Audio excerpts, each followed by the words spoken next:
Là các bạn nhìn này, hôm nay thì chúng ta sẽ đi tiếp cái phần về hòa trộn. Và sau khi mà nắm được cái phần hòa trộn thì sau này chúng ta sẽ làm được rất nhiều những cái hiệu ứng trong thiết kế nha. Ok, thì hôm nay chúng ta sẽ bắt đầu từ một cái ảnh như sau. Chúng ta sẽ chọn vào Open.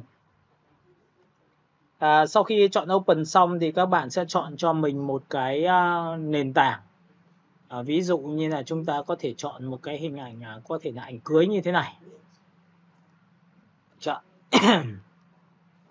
Rồi, sau khi mà làm xong cái này xong thì các bạn sẽ phóng to cái hình ảnh lên và chúng ta sẽ thực hiện thao tác như sau.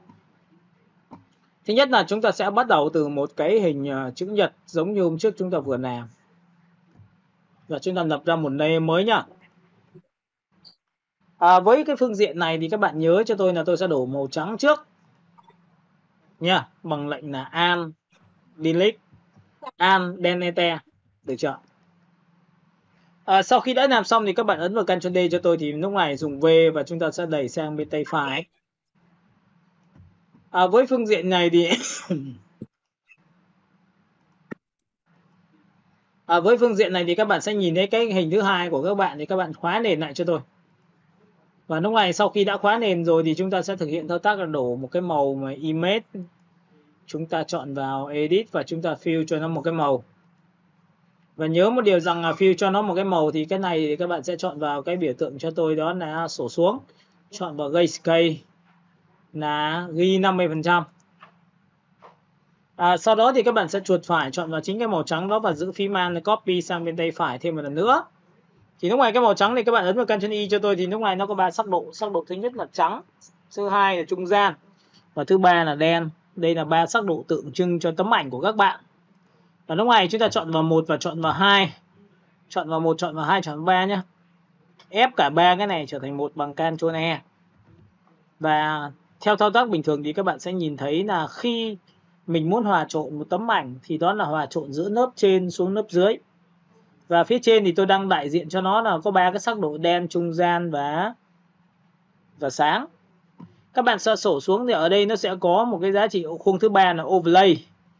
Overlay, short line, half line, vivid line và living line và pin line và hard mix. Thì các bạn nhớ là giá trị overlay là giá trị được gọi là nọc ghi. Đây ạ, khuôn thứ ba. Và khi mà bạn chọn khuôn thứ ba xong thì các bạn sẽ nhìn thấy rằng cái giá trị overlay của chúng ta là màu ghi sẽ biến mất nha. Và khi mà sắc độ khi cái màu ghi này của chúng ta di qua thì các bạn sẽ nhìn thấy màu ghi của chúng ta biến mất này. Các bạn nhìn chưa, ở ghi giữa. Và cái sắc độ khi hòa trộn nọc ghi từ overlay đến short line thì là giá trị được gọi là ghi, và cái ghi đấy nó chính là tiêu chí dành cho việc đánh giá là nó sẽ sáng lên hay là tối đi. Nó tùy thuộc vào ghi của chúng ta là thiên về ghi sáng hay ghi tối. Và người ta lấy giá trị 50%, 50% là giá trị ở giữa này, các bạn nhìn đi chưa? Đây ạ. Cái ghi 50% này chính là ghi, tiêu chí của nó nằm ở đây. Nếu cái ghi này của các bạn mà các bạn sẽ làm sáng hơn nha, thì ngay lập tức nó sẽ cộng với lớp ảnh dưới làm cho sáng ảnh. Còn nếu mà cái ghi này mà thiên về tối, có nghĩa là tối hơn lớp ghi này một lớp, thì nó sẽ cộng với lớp ảnh dưới làm cho tối màu. Nên chính vậy trong quy trình khi mà các bạn làm mà tăng giá trị tương phản của đối tượng ảnh lên, các bạn có thể dùng một tiêu chí đó là nhân bản lớp gốc lên, sau đó hòa trộn overlay và short line. Overlay được cường độ mạnh hơn, còn short line thì là cường độ nhẹ hơn. Các bạn lưu ý cho tôi cái việc đó. Đấy nha, các bạn sẽ nhìn thấy đây là giá trị nọc ghi của chúng ta. Và trong cái giá trị nọc ghi này thì các bạn sẽ nhìn thấy là ở đây nó có rất nhiều tiêu chí cho các bạn, nhìn chưa? Đấy nha, tôi sẽ làm cho các bạn xem. Lúc này chúng ta sẽ vẽ một cái biểu tượng về cái hình chữ nhật và tôi lập ra một layer mới. Lúc này tôi chọn đúng cái màu ghi của chúng ta là 50% và thiên về ghi sáng. Đây ạ, các bạn sẽ nhìn thấy cái màu ghi này của tôi nó sáng hơn so với bình thường. Và sau khi mà đã ghi sáng như này thì các bạn sẽ nhìn thấy là đây là màu sáng hơn cái màu ghi của chúng ta đang nằm ở giữa này. Và khi mà chúng ta hòa trộn, ví dụ overlay, thì các bạn sẽ nhìn thấy là khi cái ảnh này di qua đến đâu thì cái hình của chúng ta nó sẽ sáng lên 1 độ. Nhìn chưa? Nó cộng với lớp ảnh dưới làm cho sáng ảnh. Nhìn chưa? Nhưng cũng tương tự như vậy. Với cái màu ghi này mà các bạn sẽ chơi trò khóa nền lại và dùng Y. Bạn chỉ vào đây cho tôi. Và cái ghi này thiên về ghi tối. Đấy, các bạn nhìn chưa? Ghi tối này.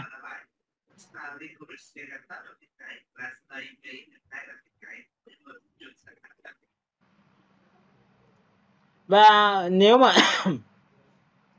nếu cái màu này mà chúng ta thiên về ghi tối và chúng ta đổ màu bằng Anilate nhé, các bạn có nhìn chỗ này chưa? Thì nó tối hơn cái ghi 50% này của chúng ta. Vậy thì những cái gì tối hơn ghi 50% thì khi mà dùng hòa trộn overlay thì nó sẽ làm cho tối ảnh lên, nó cộng với lớp ảnh dưới làm cho tối ảnh. Các bạn sẽ nhìn thấy da của chúng ta sẽ đậm lên một độ. Mọi người nhìn cái này chưa? Đó, vậy thì với những cái giá trị overlay là giá trị nọc ghi thì nó sẽ tạo ra giá trị tương phản cho cái tấm ảnh của các bạn. Ví dụ bạn ấn vào Ctrl G cho tôi là một lớp ảnh, nhìn nhá. Và sau khi lớp ảnh ấy đã được làm xong thì bạn chỉ cần chọn vào cho tôi overlay thì tông màu của chúng ta sẽ đậm hơn. Màu đậm, khu vực đậm sẽ đậm hơn một độ, màu sáng sẽ sáng hơn một độ. Và khi mà màu sáng hơn một độ như này thì nó sẽ khiến cho tấm ảnh của các bạn sẽ tăng độ tương phản lên nha. Và thường thường là overlay là giá trị cường độ mạnh thì nó sẽ làm cho màu nó hay bị cháy màu, có một cái ưu điểm là cháy màu. Và phần thứ hai là khu vực tối của chúng ta thường thường mất chi tiết.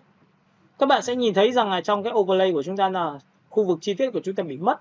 Nhìn này, bình thường nó phải nhìn thấy cái tóc thôi, nhưng bây giờ chúng ta lại không nhìn thấy cái tóc đâu, bởi vì chúng ta đang dùng overlay. Và cái này các bạn sẽ dùng cái fill và giảm độ đi, giảm cường độ đi để làm sao cho nó phù hợp. Đó, có nghĩa nhiều người khi người ta làm về hòa trộn về màu, blend màu thì người ta sẽ dùng cái tiêu chí như thế này. Các bạn nhìn chưa? Và phần thứ hai cũng tương tự như vậy, bạn có thể dùng cái cơ chế là overlay thì là tươi màu, nhưng giá trị thứ hai là soft line thì nó là nhẹ hơn, cường độ nhẹ hơn một độ, nhìn thấy chưa? Đó, nó nhẹ hơn một độ nhưng nó vẫn bị cháy. Nên chính vì vậy mà chúng ta phải so sánh giữa ba cái cơ chế như sau. Cơ chế hôm trước tôi đã chia sẻ cho các bạn, đó là hòa trộn làm sáng ảnh. Đây ạ. Sau đó thì các bạn sẽ ấn vào Ctrl G cho tôi. Sau đó các bạn sẽ hòa trộn làm tối ảnh. Thì cái tương phản giữa cái ảnh gốc của chúng ta nhìn này. Các bạn nhìn ảnh gốc chưa? Về cái tương phản như này thì nó sẽ tốt hơn so với overlay. Overlay nó sẽ bị cháy màu, còn cái về giá trị chúng ta hòa trộn multi và synchrony thì nó sẽ làm sao ạ? Nó sẽ làm cho cái chất lượng ảnh nó sẽ tốt hơn. Nên bình thường những cái này các bạn để chế độ fill cho tôi. Fill và chúng ta để chế độ 50% thì cái chất lượng ảnh gốc của các bạn nó sẽ tốt hơn một độ. Các bạn nhìn thấy chưa? Đấy nhá. Và tiếp theo nữa là gì? Tôi sẽ xóa hai cái ảnh này đi và tôi lại xóa cho các bạn thêm một lần nữa bằng Ctrl G nhé. Lúc này các bạn sẽ dùng cái overlay thì các bạn sẽ nhìn thấy nó cháy màu. Và chính cái sự cháy màu này người ta mới sinh ra cái chuyện mà hôm trước chúng ta đã đi rất là kỹ, đó là chuột phải blending option. Và trong cái phần blending option này thì các bạn sẽ nhìn thấy rằng là chúng ta sẽ lọc. Chúng ta sẽ lọc cái giá trị là sáng hay là tối. Bạn muốn lấy khu vực tối thì bạn sẽ phải làm cái giá trị như sau cho tôi. Ví dụ bạn cầm đối tượng này, bạn kéo đây thì tất cả những phần khu sáng chúng ta sẽ tách ra một độ. Mọi người nhìn thấy chưa? Và tất nhiên để muốn cho nó đẹp thì người ta giữ phím An, người ta kéo như này. Người ta kéo như này. Người ta vẫn lấy được những cái khu vực cho các bạn. Và lúc này chúng ta sẽ xem trước và sau của chúng ta. Được chưa? Chúng ta lấy được khu vực tối và làm cho chất lượng ảnh cũng tốt hơn. Vậy thì cái overlay của chúng ta hoặc spotlight của chúng ta nó có giá trị nó có giá trị là khiến cho chúng ta lọc ghi. Và đọc ghi nó sẽ tăng độ tương phản thì thường thường người ta sẽ dùng với giá trị là overlay và shortline. Nhìn chưa? Các bạn sẽ nhìn thấy overlay và shortline của chúng ta, nhìn chưa? Rồi tiếp theo chúng ta sẽ lột ngược lên phía trên một tí nha. Shortline thì thường người ta sẽ dùng là làm cho tương phản ở cấp độ thấp.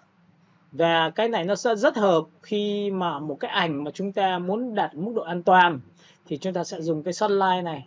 Có nghĩa là khi muốn ảnh tốt hơn một độ, hãy chọn vào overlay, chọn shortline. Đây, chọn vào hòa trộn và chọn vào shortline cho tôi. Rồi tiếp theo, Ctrl O. Chúng ta thử với một vài cái tiêu chí còn lại. Ví dụ cái ảnh chúng ta sẽ chọn vào đây. Ví dụ những cái ảnh chưa tương đối là sáng như này thì chúng ta chỉ cần dùng một thao tác là Ctrl G này. Sau đó dùng hòa trộn là shortline này. Đó thì các bạn sẽ nhìn thấy trước sau này. Trước sau. Rất là rõ. Đấy, các bạn nhìn nha, rất là rõ. Nhìn chưa? Và nếu mà chúng ta chọn vào overlay thì màu lại tươi lên rất là nhiều nhá. Và thường thường overlay nó lại gặp một cái rất là vấn đề, đó là gì? Nó sẽ bị, một là khu vực sáng thì cực kỳ sáng, nó sẽ bị mất khối.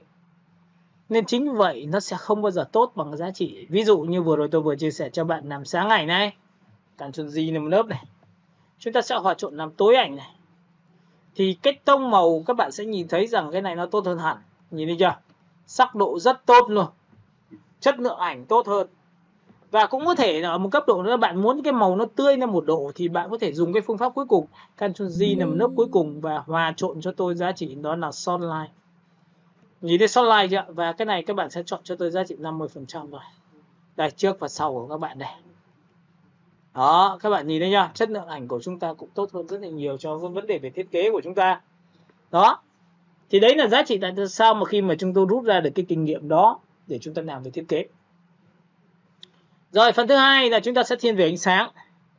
Cái phần này, trong cái phần này thì các bạn lưu ý cho tôi là từ phần Color Dot. Đây là phần cực kỳ quan trọng trong khuôn thứ hai. Cái này chuyên gia làm ánh sáng.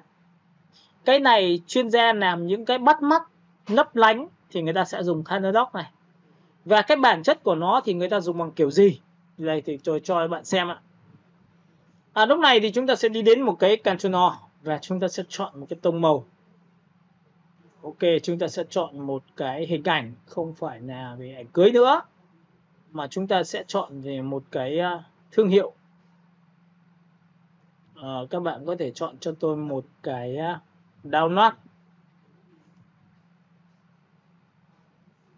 Trong phần download thì các bạn sẽ kéo xuống và tìm cái vị trí mà chúng ta mong muốn. Đây ạ. Trong phần mỹ phẩm của các bạn thì nó có rất là nhiều. Chúng ta sẽ kéo xuống,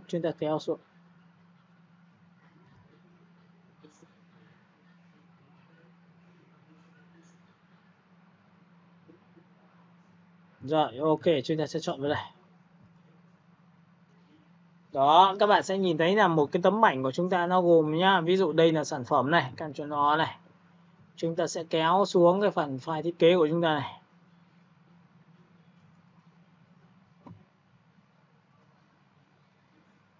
Ok, chúng ta kéo xuống.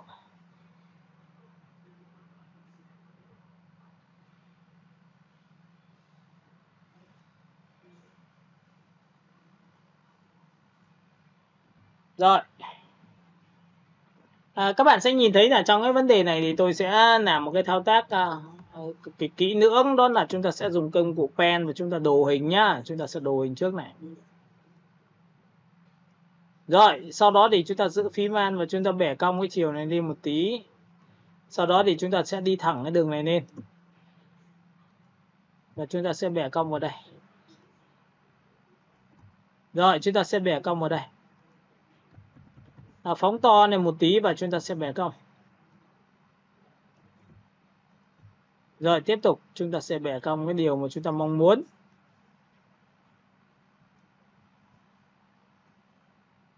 Rồi, tiếp theo xuống đây.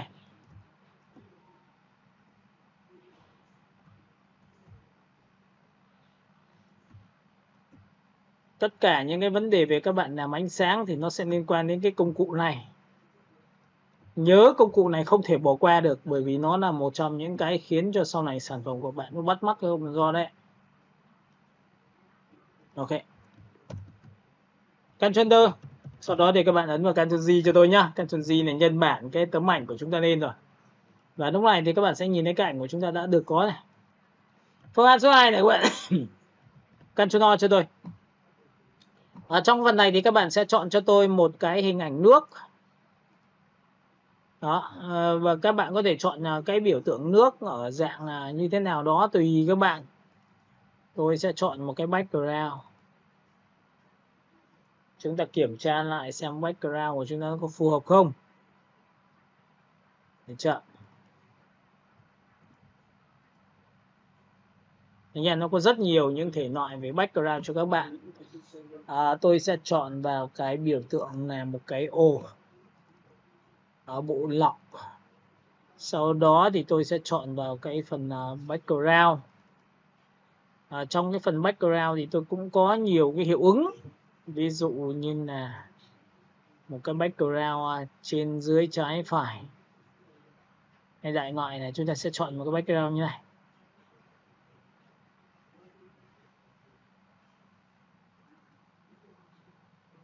Rồi chúng ta có thể lựa chọn một vài cái để cho nó hợp lý hơn. Thảm cỏ chất liệu vàng. Ok, thế thì tôi cứ chọn tạm một cái nào đó để cho các bạn nhìn cho nó dễ nha. Rồi, các bạn nhìn này chưa? Thì nguyên tắc nha, tất cả những vật liệu phát sáng thì nó đều được phát huy mạnh nhất trên nền đó là chuyển sắc nhưng ở dạng đậm.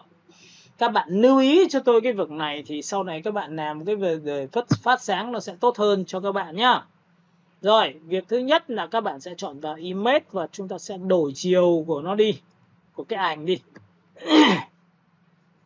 Và sau khi đổi chiều của cái ảnh, sau đó thì tôi sẽ lập ra một layer mới, và cái layer này thì tôi sẽ quyết định cho nó là tôi sẽ chọn một cái màu xanh đậm và đổ màu thôi. Sau khi đổ màu xong thì bạn sẽ tích đúp vào cái biểu tượng ảnh dưới là cái biểu tượng khóa này này, các bạn mở khóa cho tôi. Và thực hiện thao tác là đưa cái đối tượng ảnh lên bằng cách là cầm cái tấm ảnh này và đẩy lên phía trên. Đó, xong. Bước số 2 là các bạn sẽ làm cho tấm ảnh này chìm vào nền. Ví dụ trên rõ, dưới mờ. Các bạn có thể được quyền dùng cái phương pháp dùng công cụ M và quét qua một nửa phần phía dưới. Lúc này chúng ta dùng công cụ Shift F6 là làm mềm vùng chọn sau khi vẽ. Chúng ta chọn vào Select, chúng ta chọn vào Modify và chúng ta chọn vào phấn Shift F6. Với Shift F6 này các bạn sẽ chọn cho tôi là 50%. Hoặc các bạn chọn vào Select và chúng ta chọn vào Modify và chọn vào nhiều hơn là 150. Có nghĩa là độ làm mềm càng lớn thì khi bạn xóa nó đi thì đối tượng của chúng ta càng chuyển lên vào nền càng tốt. Ví dụ như thế, chúng ta ấn vào Delete. Đó, các bạn sẽ nhìn thấy chưa? 150 vẫn chưa đủ độ.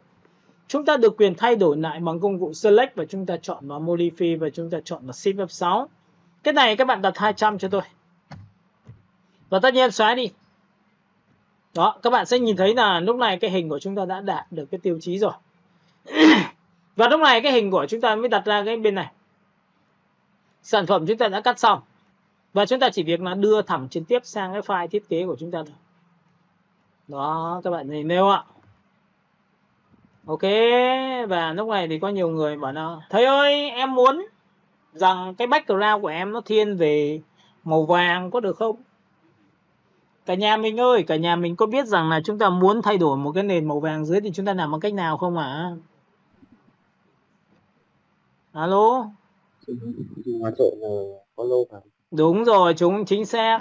Để muốn thay bất cứ một cái nền nào theo ý đồ, các bạn chỉ là cần làm cho tôi một cái thao tác, đó là lập một layer mới trên cảnh background mong muốn.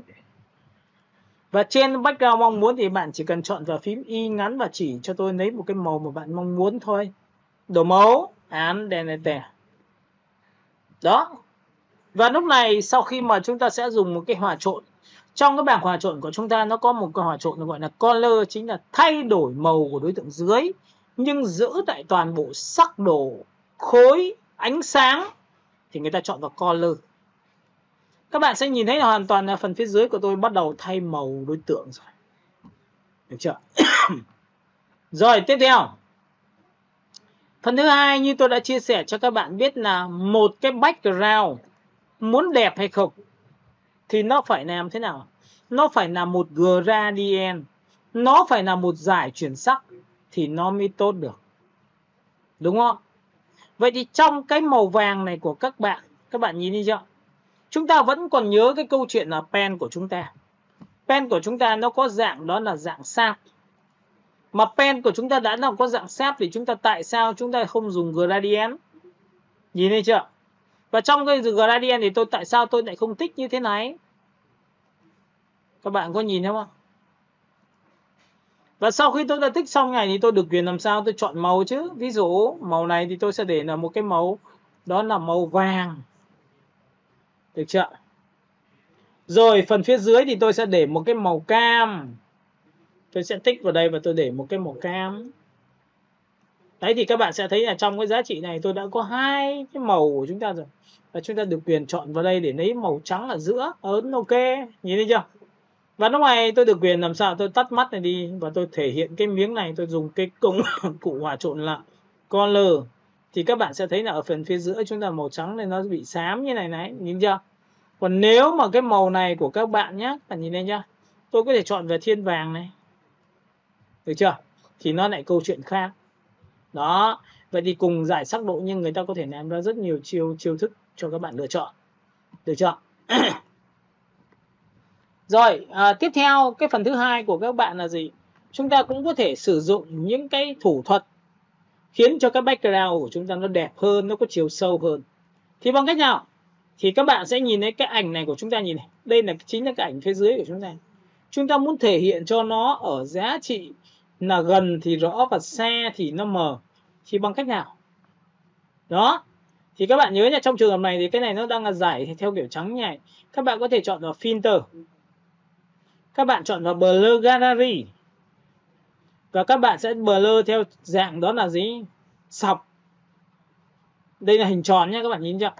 Chúng ta sẽ ấn vào can này. Chúng ta sẽ filter này. Chúng ta chọn vào blur gallery này. Nhìn chưa? Và chúng ta sẽ chọn vào tip này. Nhìn chưa? Với cái biểu tượng này thì các bạn nhìn thấy cái khuôn ở giữa này chính là phần rõ. Còn phần từ đây đến đây mờ thì các bạn có thể được quyền là bạn xoay góc độ cho tôi được không ạ? Đây nhá. Chúng ta có thể xoay cái góc độ này đi. Chúng ta sẽ đẩy cái này lên trên đây. Đó, và chúng ta sẽ đẩy cái này lui xuống đây. Đó, các bạn nhìn chưa? Và tôi đã rõ cho cái phần này rõ nhé. Rõ nhất rồi. Còn cái phần này thì tôi cho nó mờ, thì cái mờ này các bạn kéo đến đâu thì đối tượng hình chúng ta sẽ mờ đến đấy. Chúng ta có thể đẩy lui xuống một tí nữa để như thế này, để cho nó cảm giác nó mờ hơn. Chúng ta kéo vào đây để cho nó mờ hơn. Đó, nhìn chưa? Các bạn nhìn chưa? Đó. Thì đấy là cái giá trị mà để chúng ta có thể tạo ra một cái background theo ý muốn của chúng ta, mà chúng ta thích là theo cái thẩm mỹ của chúng ta nha. Ấn ok, các bạn sẽ nhìn thấy cái phần này tôi đã làm cho phần ở trên là mờ, dưới mờ và giữa rõ rồi. Đó, xong. Bước số 2 nữa là gì ạ? Như vừa rồi tôi vừa quay trở lại là chúng ta sẽ dùng một cái hiệu ứng đó là bóng sáng, Ctrl C, Ctrl T, và chúng ta sẽ kéo độ xuống một tí ạ. Và sau khi kéo xuống một tí thì các bạn sẽ nhìn thấy là cái hình này của chúng ta đổ bóng bằng cách như sau nhé. Các bạn nhìn đây, dùng công cụ M, quét qua một nửa phần phía dưới, dùng công cụ Shift F6, đặt cho nó rơi tầm khoảng là 100. Và tất nhiên là các bạn ấn xóa đi thì cái đối tượng của chúng ta nó sẽ được như thế này. Được chưa? Rồi, tiếp theo, bây giờ tôi sẽ cho các bạn cách làm đèn. Nguyên tắc của làm đèn là gì? Tại vì tôi muốn nói sâu về cái việc là color dot này. Các bạn nhìn chưa? Thì bản chất của color dot là gì? Nó là giá trị được gọi là làm sáng ảnh.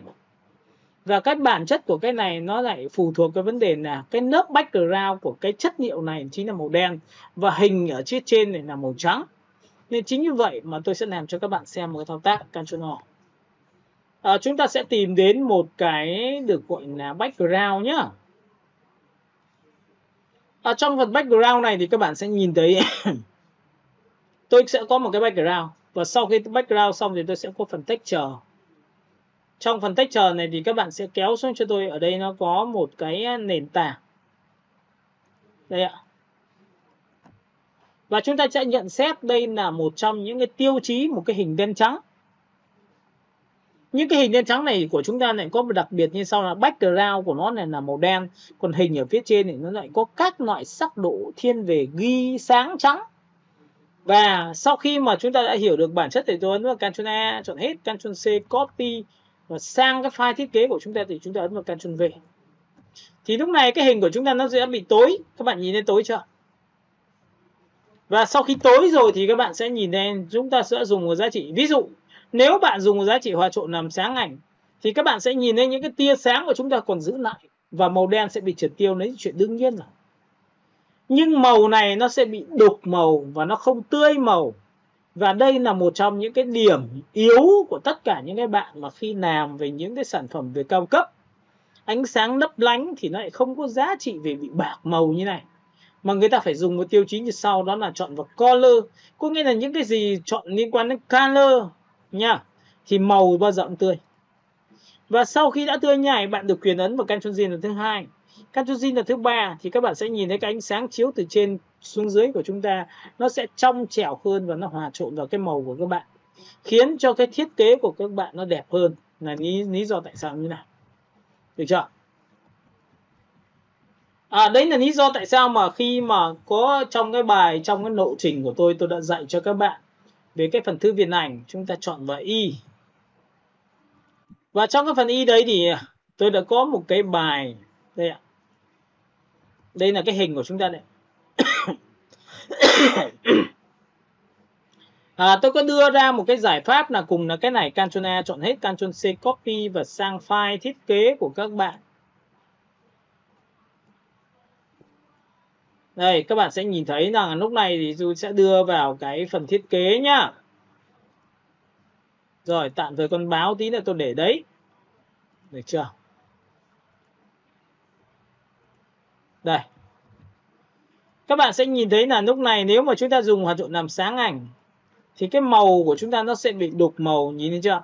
Và cái màu gỗ này nó không tươi, nhưng khi mà dùng color thì các bạn sẽ nhìn thấy cái màu ánh sáng này. Ánh sáng chiếu qua cửa sổ, rồi ánh sáng chiếu qua những lan can, rồi ánh sáng thì người ta dùng cái tiêu chí này.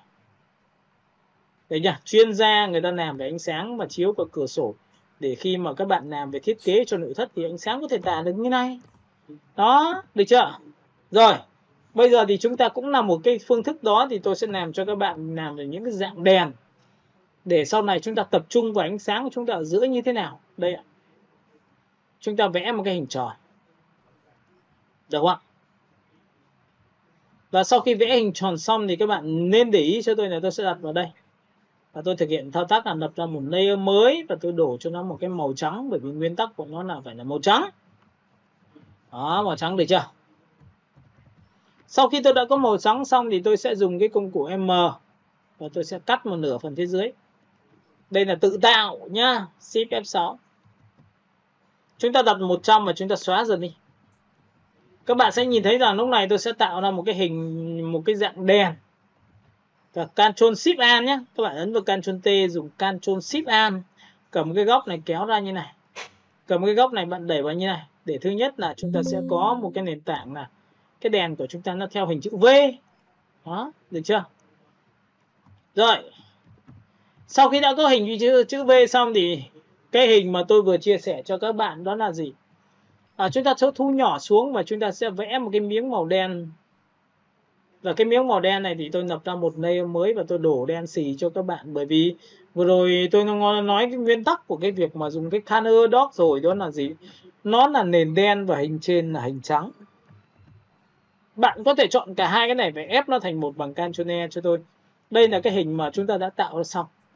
Và đây là hình này đã mang đầy đủ các tiêu chí là nền đen và hình trắng. Các bạn có thể sổ xuống và chọn vào cho tôi giá trị đó là color. Thì các bạn sẽ nhìn thấy lúc này cái hình của chúng ta sẽ làm sao? Làm cho cái màu gỗ chúng ta tươi lên. Nhìn thấy màu gỗ chúng ta tươi lên chưa? Chứ nó không phải là giá trị về hòa trộn làm sáng ảnh. Như thế này thì các bạn sẽ nhìn thấy cái màu gỗ dưới của chúng ta nó không tươi và nó không giống như đèn. Nên để muốn thiên về ánh sáng hay cái gì phát sáng hay cái gì đó thì bạn phải chọn cho tôi cái thuộc tính đó là color đó. Nhìn thấy chưa? Cả lớp mình nghe đoạn này chưa nhỉ?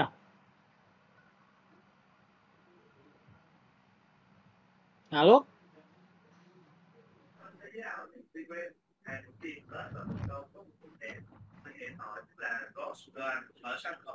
Alo, cả lớp mình nghe được đoạn này chưa nhỉ? Dạ rồi ạ.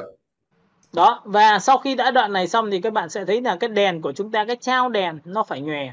Nên các bạn có thể chọn là filter nhá. Và tiếp theo các bạn sẽ phải chọn một cái thông số, nó là filter blur, chọn vào Gaussian blur để nó nhòe hơn. Và cái bóng sáng này nó sẽ khiến cho chúng ta làm giống như cái đèn thật. Các bạn nhìn chưa? Và lúc này chúng ta có một cái sự phân biệt rất là rõ ràng, đó là gì? Chúng ta dùng opacity hay là fill. Opacity thì nó sẽ giảm toàn bộ tất cả những cái đối tượng của chúng ta đi và khiến cho cái thiết kế ánh sáng này của chúng ta nó sẽ bị là sao ạ? Nó bị đục màu. Các bạn nhìn chưa? Các bạn nhìn không? Cường độ giảm ánh sáng không, nhưng khiến cho cái màu của chúng ta nó không tươi.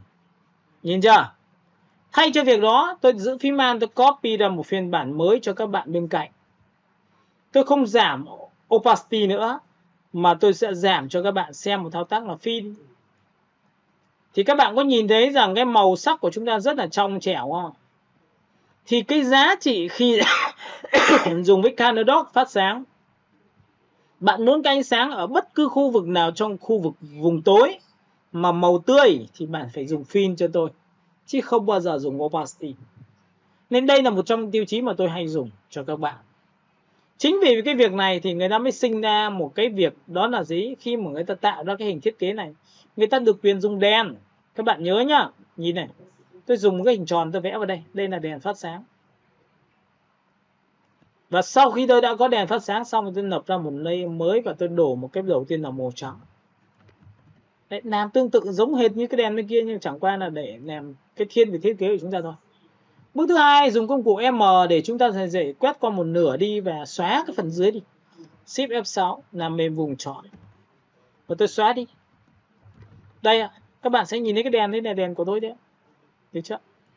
Và Ctrl T để chúng ta dùng Ctrl Shift Alt để kéo hai cái điểm này nó ra vị trí với nhau. Được chưa? Rồi. Với cái tiêu chí này đã được xong rồi thì chúng ta phải làm được cái gì? Đúng không ạ? Chúng ta sẽ lập ra một layer mới và tôi đổ một cái màu, đó là màu đen. Và nền đen phải nằm dưới cái lớp màu trắng đó, và tôi ép cả hai thành một. Ép cả hai thành một bằng Ctrl E thì tôi đã có một cái nền đạt tiêu chí là gì? Màu sáng đặt trên nền đen rồi. Và khi màu sáng đặt trên nền đen thì các bạn dùng cái giá trị hòa trộn là Color Dock như này thì các bạn sẽ nhìn thấy nó phát sáng. Nhìn chưa? Và đã là bóng của đối tượng thì các bạn sẽ nhìn thấy rằng là tôi sẽ chọn vào filter, tôi chọn vào blur và tôi chọn vào Gaussian blur. Thì Gaussian blur này làm nhòe đâu thì đấy là việc của chúng ta thôi. Nhìn thấy chưa? Chúng ta sẽ làm nhòe đi. Nhưng do này, các bạn nhìn này, nếu tôi giảm opacity đi, các bạn thấy không? Bị đục màu đúng không? Nhưng cũng là một tiêu chí đấy, nếu mà chúng ta dùng cái công cụ đó là fill thì các bạn sẽ thấy là nó sẽ cực kỳ hiệu quả.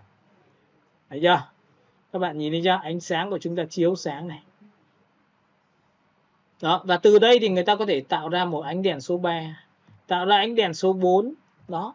Nhưng vấn đề là khi giảm fill thì lại cực kỳ quan trọng, nó vẫn trong màu, nó vẫn có thể đọc được các thông số của các bạn.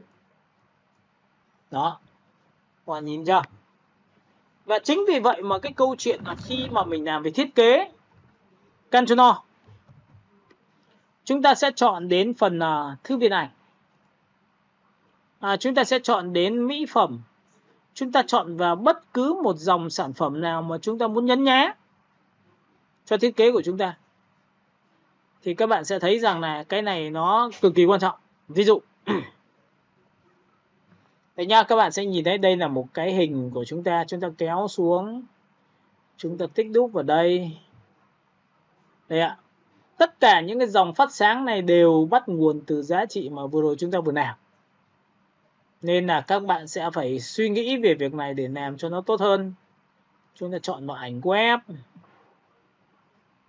Chúng ta chọn vào mỹ phẩm.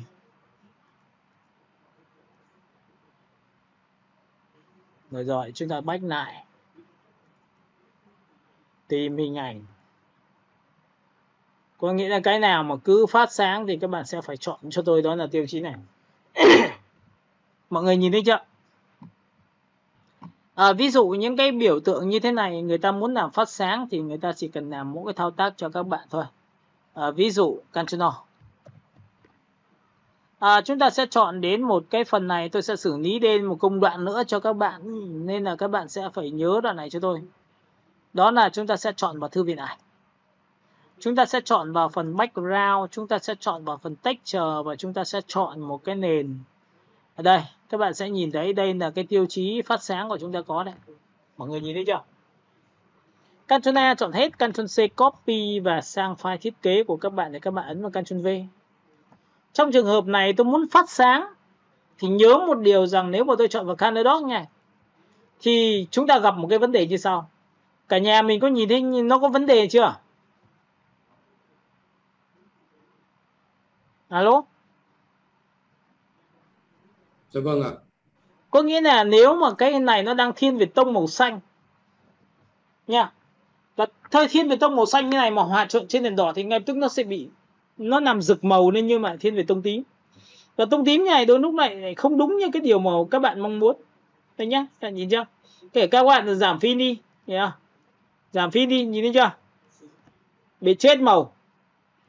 Vậy các bạn nhớ cho tôi là nhưng cái này nếu mà bạn dùng hòa trộn làm sáng ảnh thì lại câu chuyện này có vẻ được, nhưng nó vẫn bị tông tím, nó không phải tông đỏ. Tôi muốn tông đỏ cơ thì bằng cách nào? Được chưa? Ví dụ đỏ pha vàng thì ok, thì các bạn nhớ nhá. Tất cả những giá trị phát sáng các bạn phải nhớ là khi hòa trộn thì người tốt nhất người ta dùng Color Dot. Các bạn dùng cho tôi là Ctrl Shift U là trở về đen trắng. Và trở về đen trắng xong thì các bạn sẽ dùng bất cứ một thứ gì các bạn mong muốn. Bạn nhìn thế này chưa? Đó, các bạn nhìn chưa? Ví dụ trong trường hợp này các bạn ấn vào Ctrl T và bạn chỉ cần bẻ cong cho tôi thôi. Ví dụ trong phần bẻ cong nhé. Trong phần này các bạn sẽ có hiệu ứng cho chúng ta là ấn tích vào đây phát thì tự khắc nó bẻ cong này. Nhìn chưa? Đó, bẻ cong này. Rồi chúng ta sẽ có thể thu nhỏ lại cái hình đó nếu mà chúng ta mong muốn. Nhìn chưa? Đây nhá, phát sáng hay không thì của chúng ta đều làm cho tôi nhá. Nhìn chưa? Đây là một loại.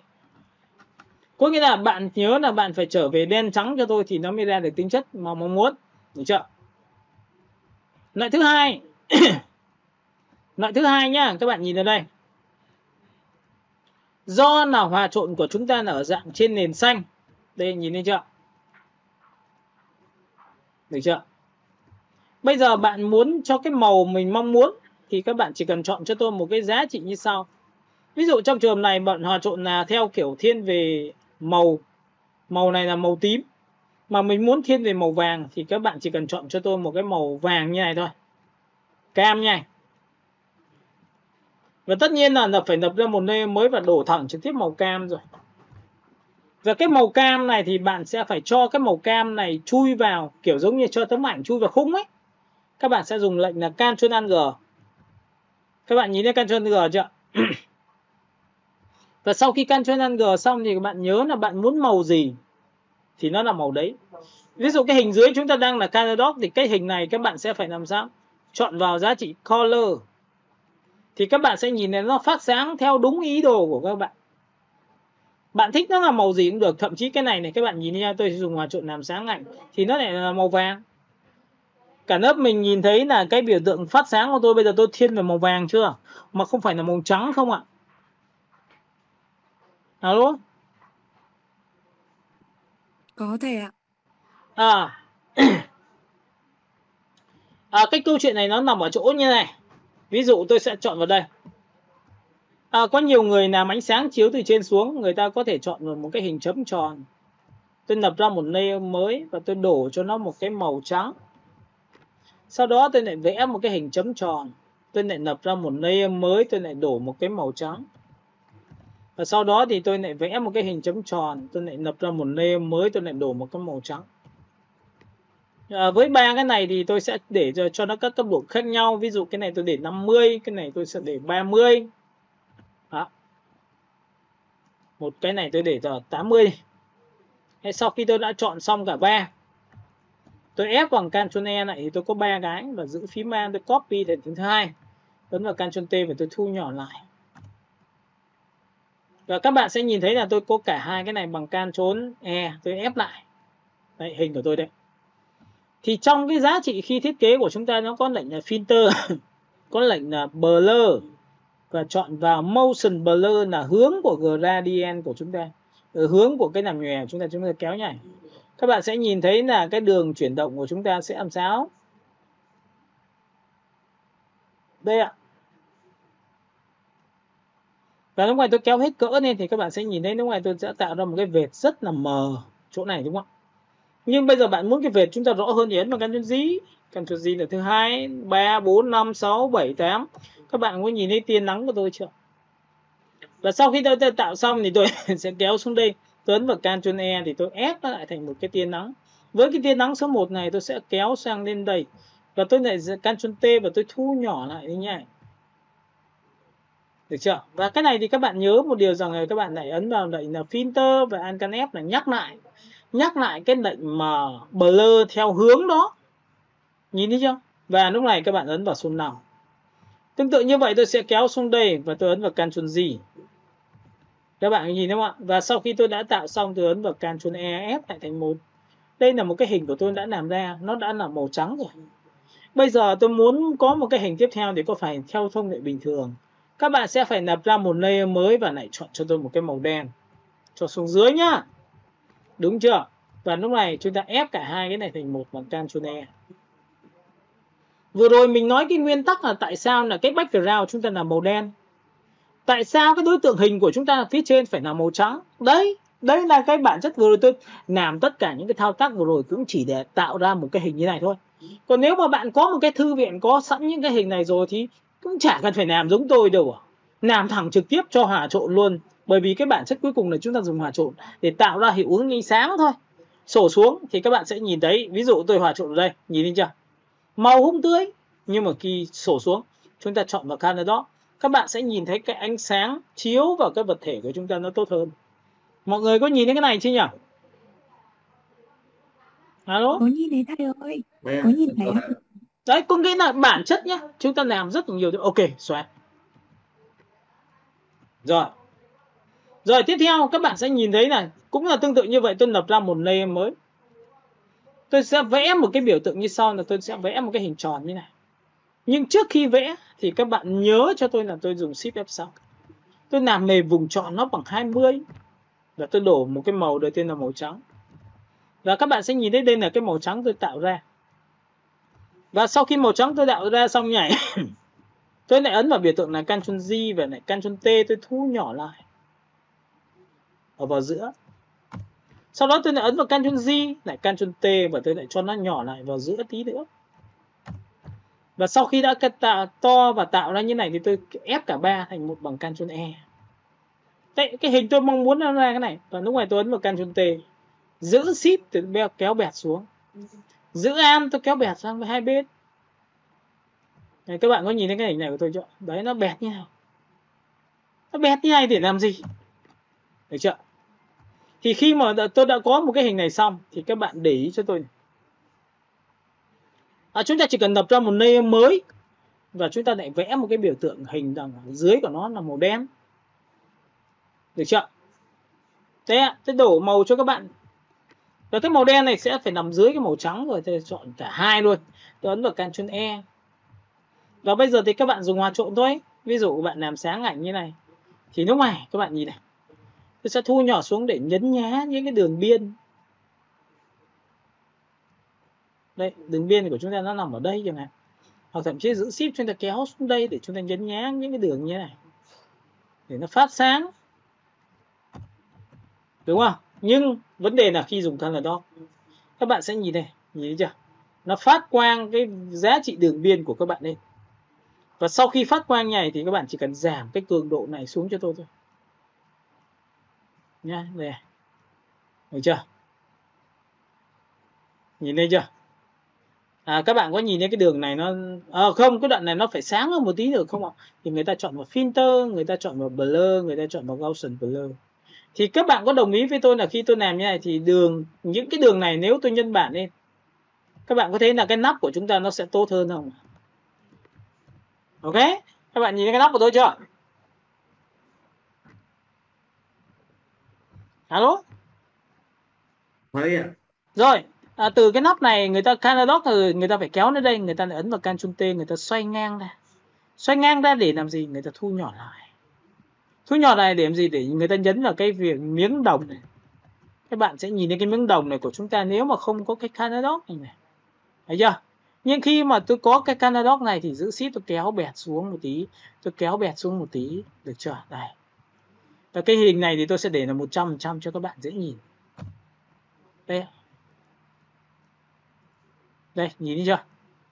Cái này các bạn chỉ cần đẩy xuống đây thôi. Vậy thì làm nào để nó cong thì lại ấn vào Ctrl T để chúng ta có thể làm sao? Chọn vào Warp, chọn vào biểu tượng bẻ cong. Bẻ cong này thì chúng ta phải chỉnh. chỉnh làm sao để làm sao nó vòng theo cái đường chuyển động của này của chúng ta. Thì các bạn sẽ nhìn thấy là cái đường chuyển động này của tôi đã làm ra một cái thao tác. Enter này. V này. Đấy, thì các bạn sẽ nhìn thấy nhá. Cái đường nắp của chúng ta nó cũng bắt hơn. Có nghĩa là khi làm ra một sản phẩm thì bạn sẽ phải làm như thế này thì nó mới ổn, đúng không? Rồi, ok, Control tiếp theo. Chúng ta sẽ chọn vào download và tôi lại chọn vào quay trở lại với cái vấn đề về mỹ phẩm cho các bạn. Ở trong đây thì nó có rất nhiều những cái tiêu chí để cho các bạn lựa chọn. Được không ạ? Ok, chúng ta sẽ kéo một cái chọn sản phẩm. Chúng ta chọn tông xanh này. Được không ạ? Chúng ta chọn tông xanh. Nước hoa. Thấy chưa? Tông đỏ thì không nói gì rồi. Nhưng mà tông xanh của chúng ta là chúng ta sẽ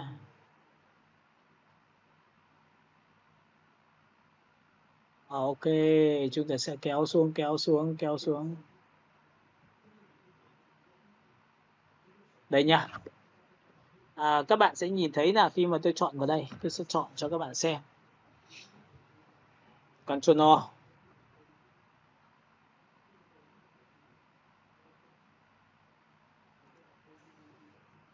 Có nghĩa là cái này nó sẽ phát huy trên nền mà khi mà các bạn chọn background nó thiên về tông màu đó là đậm thì bao giờ nó cũng sẽ phát huy rất là tốt cho các bạn luôn. Đây tôi sẽ chọn cái này. Sau khi đã chọn xong cái này xong thì tôi sẽ làm một cái thao tác như sau. Các bạn sẽ lập ra một layer mới và các bạn sẽ chọn cho tôi một cái pen. Ở cái pen này thì các bạn sẽ đổ cho tôi một cái nền xanh lá cây. Đó. Và cái bóng này thì các bạn nhớ là tôi tích vào đây. Chọn vào radian là bóng hình tròn và ấn vào biểu tượng nhé. Các bạn nhìn này. Các bạn có thể đảo ngược cái vị trí lại nha. Đây, các bạn ấn vào đây, đảo ngược. Và cái màu này các bạn hãy chọn cho tôi nền xanh lá cây đậm. Còn bên này thì các bạn sẽ chọn cho tôi một cái nền đó là xanh lá cây nó nhạt hơn. Và sau khi mà chọn xong cái này xong thì các bạn hãy kéo xuống dưới giúp tôi nha. Và lúc này thì các bạn sẽ nhìn thấy là trong cái tiêu chí cái hình này của chúng ta có thể xóa mong muốn của chúng ta rất là đơn giản là chúng ta chỉ cần chọn một cái hình tròn. Và nhớ là khi tôi chọn hình tròn xong rồi tôi chỉ chọn vào thẳng trực tiếp từ đây đến đây thôi. Và thao tác của chúng ta là gì? Chúng ta sẽ làm về vùng chọn một Shift F6. Chọn là 50 đến 100. Và tất nhiên là bạn ấn DNT thì nó sẽ xóa bên trong. Nhưng chúng ta muốn xóa bên ngoài chúng ta chọn vào Ctrl Shift Y. Ctrl Shift Y là đảo ngược vùng chọn. Ctrl Shift Y là đảo ngược vùng chọn. Không chọn bên trong mà là chọn bên ngoài. Và lúc ngoài bạn xóa đi thì cái ảnh của chúng ta nó sẽ được chiều sâu như thế này. Được chưa? Và lúc này các bạn sẽ có rất nhiều sự lựa chọn cho nó. Có nghĩa là khi thiết kế người ta có thể dùng cái hình tròn. Theo thông lệ bình thường thì như các bạn biết rồi, vừa rồi chúng ta vừa làm xong mà chúng ta có thể bỏ vào đây. Chúng ta lập ra một layer mới. Và cái này thì tôi sẽ đổ một cái màu đó là màu trắng. Và sau khi dùng màu trắng xong thì dùng công cụ M và tôi kéo dịch xuống dưới nha. Có thể chuột phải chọn vào Transform Selection. Các bạn nhớ nhé, Transform Selection là điều chỉnh vùng chọn của chúng ta. To nhỏ. Sau đó dùng Shift F6 là làm về vùng chọn. Sau khi vẽ và ấn Enter thì bạn xóa nhảy. Ok, Shift F6.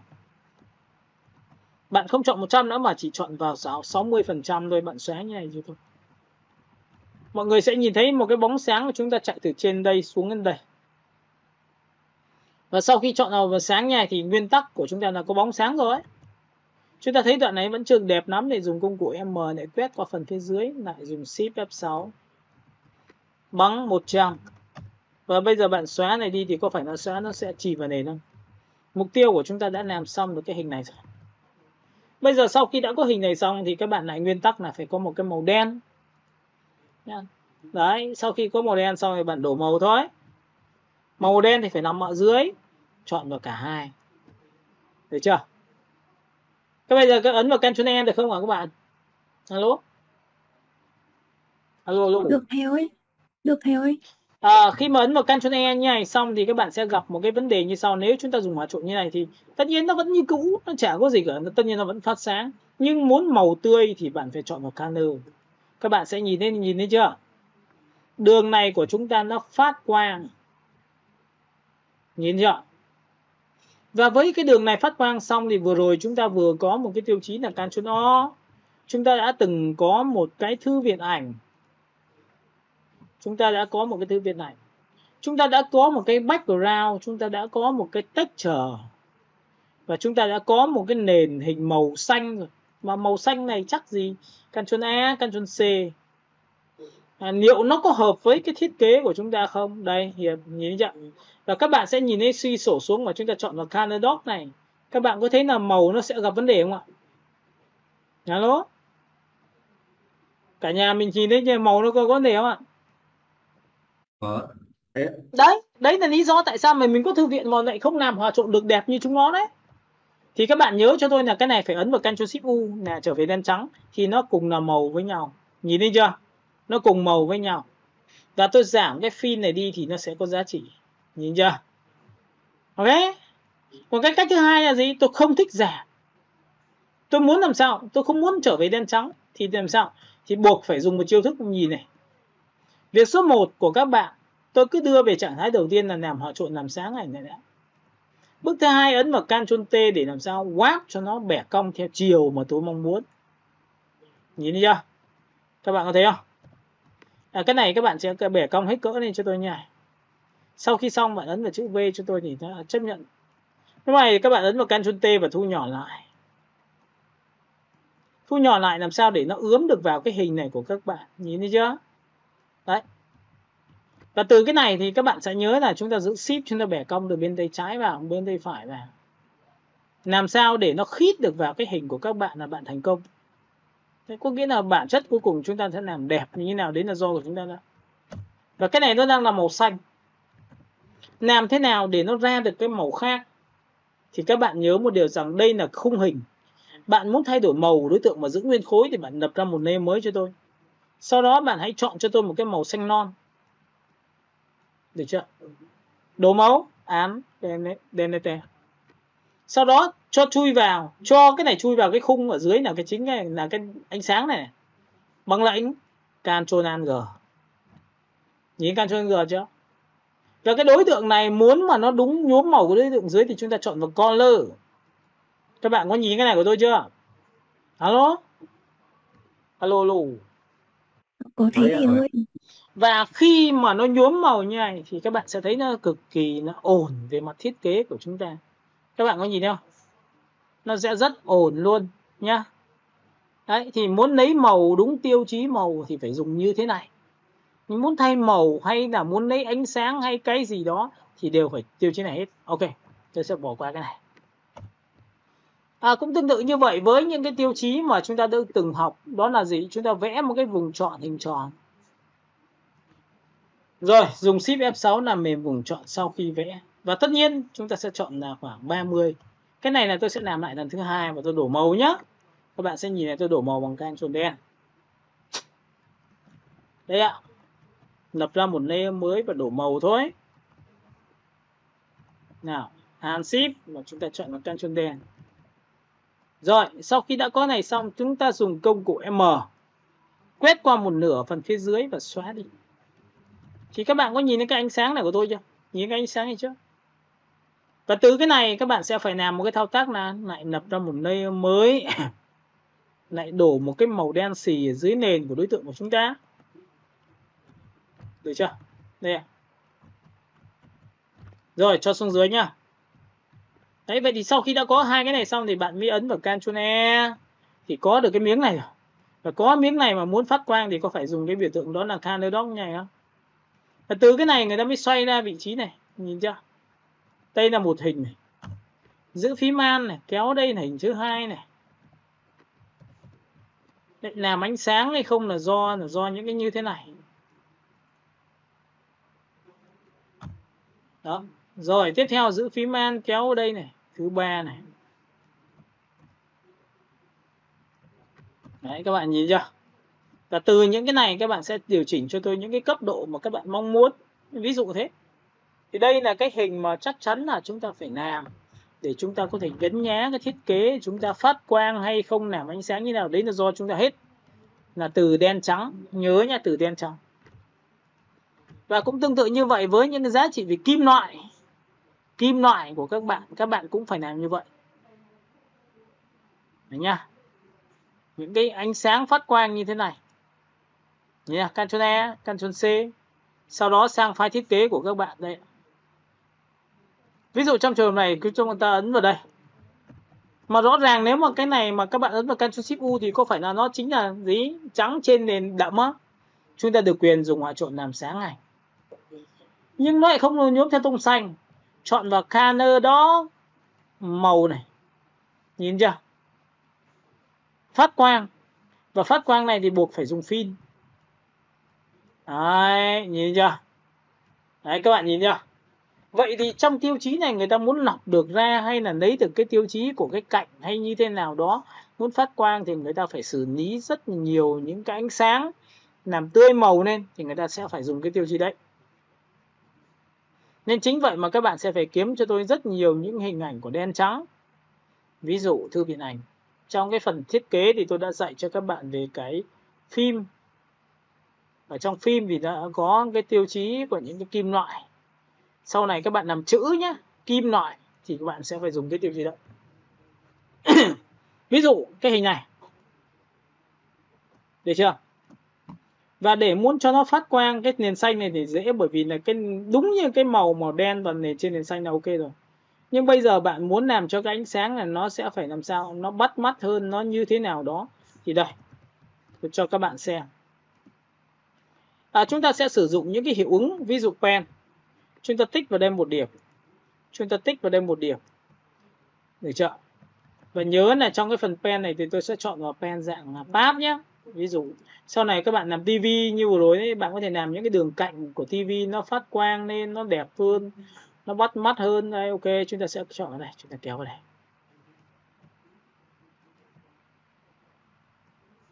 Đấy, ví dụ đoạn này tôi sẽ làm sao? Tôi sẽ cầm tôi kéo vào đây.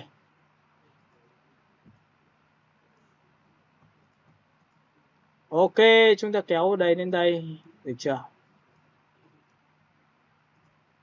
Rồi, bây giờ thì Ctrl Enter thì các bạn sẽ nhớ cho tôi một giá trị là đầu tiên phải là màu trắng đã. Được chưa? Sau khi đã có màu trắng xong rồi bây giờ bạn mới chọn vào pen rồi bạn đồ vào cái hình chỗ này chẳng hạn.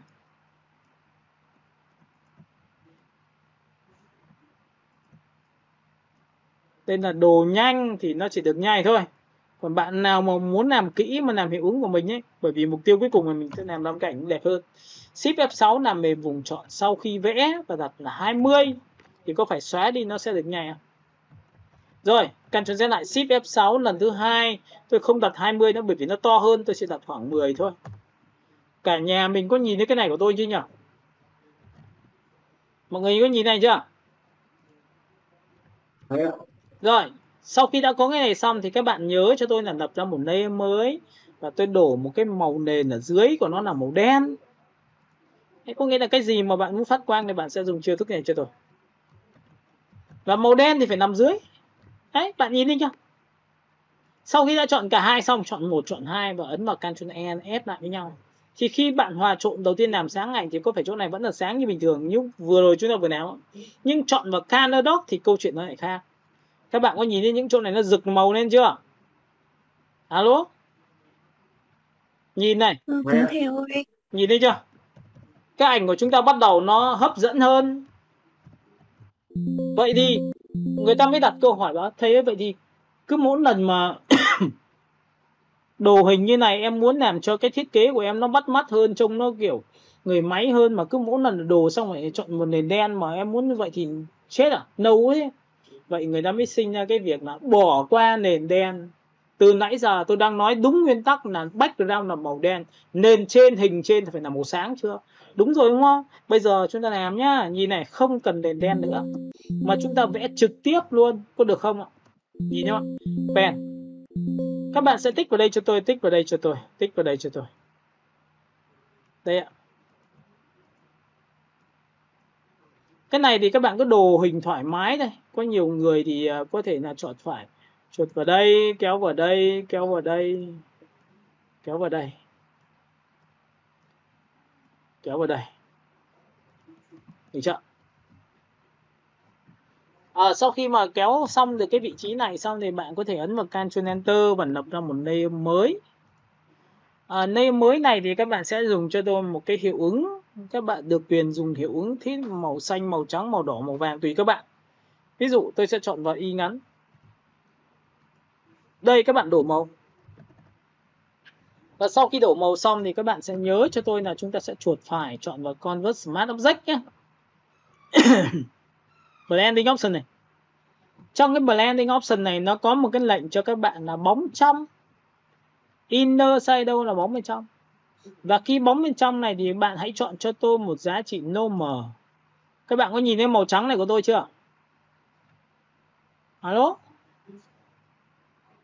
Alo? Cả lớp mình có nhìn thấy này chưa? Mấy em đứng hình á, không thấy thầy vẽ gì hết à? Mấy em cứ có nhìn thấy cái đoạn này em nhỉ? Nó bị chậm này ạ. Giờ mới đến cái đoạn tạo vùng chọn chị thầy. Ồ thế à? Mấy em đứng hình á thầy ơi. Thấy thầy vẽ gì hết. Máy nào cũng bị thầy. Thế là hay mạng do mình do bị kém nhỉ? Ok. Bây giờ mới đến cái đoạn vào Inner Shadow. Được rồi, Inner Shadow nhìn thấy chưa? Đấy rồi. Rồi, sau khi Inner Shadow xong thì ấn OK này. Thì lúc này trong cái Inner Shadow nó có một cái việc rất hay là tại vì cái hình của chúng ta đang dùng là màu đỏ. Mà cái bóng của chúng ta là màu trắng. Chúng ta muốn mất màu đỏ đi thì chúng ta kéo cái phi này, kéo một phát xuống nha này. Thì các bạn có nhìn thấy thủng không? Nhìn thủng chưa? Nhìn thủng chưa? Thấy thầy ơi. Đó, vậy thì cái mục tiêu của chúng ta đã làm xong cái miếng này rồi. Thì các bạn chỉ cần chọn cho tôi một thuộc tính nữa là các bạn sẽ biến nó trở thành Convert Smart Object. Có nghĩa là bảo toàn về mặt năng lượng, bảo toàn về mặt đối tượng của chúng ta, tích vào đây. Khi convert này rồi thì nó là một đối tượng mới và nó mang mất hiệu ứng. Bạn muốn mà chỉnh được nó thì bạn phải tích sâu vào trong. Và tích sâu trong thì có phải nó đúng là cái miếng đấy không? Nhìn cái miếng đây nó dùng cái effect là Inner Shadow chưa? Mọi người nhìn thấy chưa? Alo? Dạ có thầy ơi. Có nghĩa là khi Convert Smart Object nhá thì bạn sẽ thấy là vẫn dùng được Blending Option. Nhưng muốn chỉnh thì phải chui trong như này thì nó mới chỉnh bên trong. Nhìn thấy chưa? Và các bạn có nhìn thấy phim tôi đang dùng không? Đó nha. Rồi. Vậy thì sau khi đã làm xong này, bạn chỉ cần làm mỗi một cái thao tác thôi. Muốn phát quang, Blending Option thêm một lần nữa đây.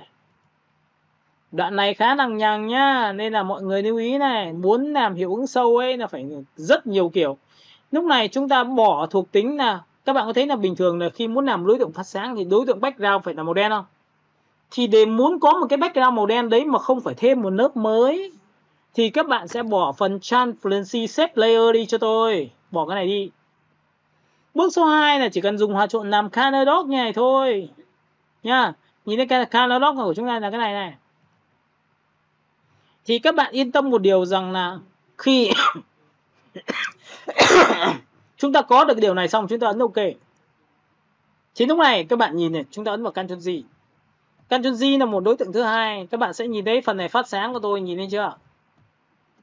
Rồi cũng tương tự như vậy tôi sẽ làm cái phần ngực người máy này lại cho các bạn xem một lần nhá. Tôi sẽ tích vào đây một điểm này, tôi sẽ tích vào đây một điểm này. Đoạn này về nhà là sẽ phải tập luyện toàn bộ tất cả sản phẩm, làm phát quang, làm ánh sáng. Đó, làm rất là kỹ. Được chưa? Tôi sẽ cho xuống đây. Đi qua phần ngực.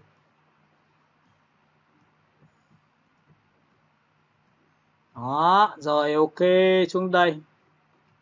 Bẻ cong. Ctrl Enter. Bước số 1, tôi lập ra một layer mới và tôi đổ màu cho các bạn bằng cách là tôi đổ một cái màu an đen. Đây là cái màu tôi vừa đổ đấy. Bước số 2 là các bạn sẽ chuột phải chọn là blending option để tạo ra hiệu ứng là bóng bên trong là inner shadow. Và cái inner shadow này các bạn sẽ nhìn thấy cái bóng màu sáng của tôi đây. Và lúc này các bạn sẽ cho nó size nó to ra hay nhỏ ra, đấy là tùy thuộc của chúng ta, nhìn chưa? Cho 100% lên để cho nó sáng hơn nhá. Chốc của chúng ta đã ok rồi, chúng ta đây.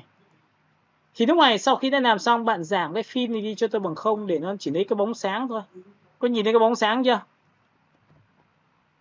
Và cái bóng sáng này muốn phát quang được thì người ta phải dùng một cái thao tác này, tôi phải convert smart object nó. Convert smart object nó rồi bây giờ nó thủng rồi, nó có màu trắng rồi. Và cái nguyên tắc màu trắng của chúng ta đã có rồi, không cần phải vờn màu theo kiểu như là phải xóa nó không đều nhau, đúng không? Thế đây là cái mục đích của chúng ta đấy, đều nhau như này, tại vì chúng ta đang dùng hiệu ứng. Thì chúng ta sẽ phải làm một cái thao tác là khi convert smart object xong, bạn sẽ chuột phải chọn blending option. Và để muốn thay thế cái lớp màu đen xuống dưới để dùng hòa trộn, chúng ta chỉ cần bỏ cái thuộc tính là transparency shape layer này đi. Và chọn thuộc tính là gì? Đó là color đó. Và lúc này các bạn sẽ nhìn thấy cái rìa cạnh của đối tượng của chúng ta nó phát quang này. Các bạn nhìn chưa? 100% luôn. Và cái này các bạn ấn vào Ctrl G này một lần thứ hai. Các bạn có nhìn thấy cái biểu tượng người máy tôi có chưa? Alo? Dạ có theo ơi. Rồi tiếp theo nhé, bây giờ thì làm một cách đơn giản hơn này. Tại sao cái phần transparency shape layer đấy lại có tác dụng? Đây ạ, tôi sẽ vẽ cái biểu tượng màu trắng này. Bình thường theo thông lệ bình thường thì các bạn sẽ làm cho tôi một cái là layer mới và tôi đổ một cái màu đó là Anden. Và sau khi đã Anden xong này chúng ta dùng cơ công của M, chúng ta dịch chuyển bên tay trái đi và chúng ta dùng Shift F6 làm mềm vùng chọn rơi tầm khoảng 20 và xóa đi như này, đúng không ạ? Mọi người đúng nhìn cái này đúng nhảy chưa? Alo. Dạ có thầy. Bình thường thì mình phải lập ra một layer mới và đổ cái màu đen xuống dưới nhá. Thì bây giờ mình không dùng màu đen nữa. Để muốn tạo ra phát quang, chuột phải thẳng trực tiếp nó. Và lúc này chúng ta bỏ cái thuộc tính là transparency shape layer này đi. Nó giống như một lớp màu đen ở dưới. Thay cho việc chúng ta phải lập ra một layer mới, xong rồi đổ màu đen, xong ép lại thì không cần. Bây giờ chỉ cần bỏ thuộc tính này là có, mặc định là sẽ có màu đen.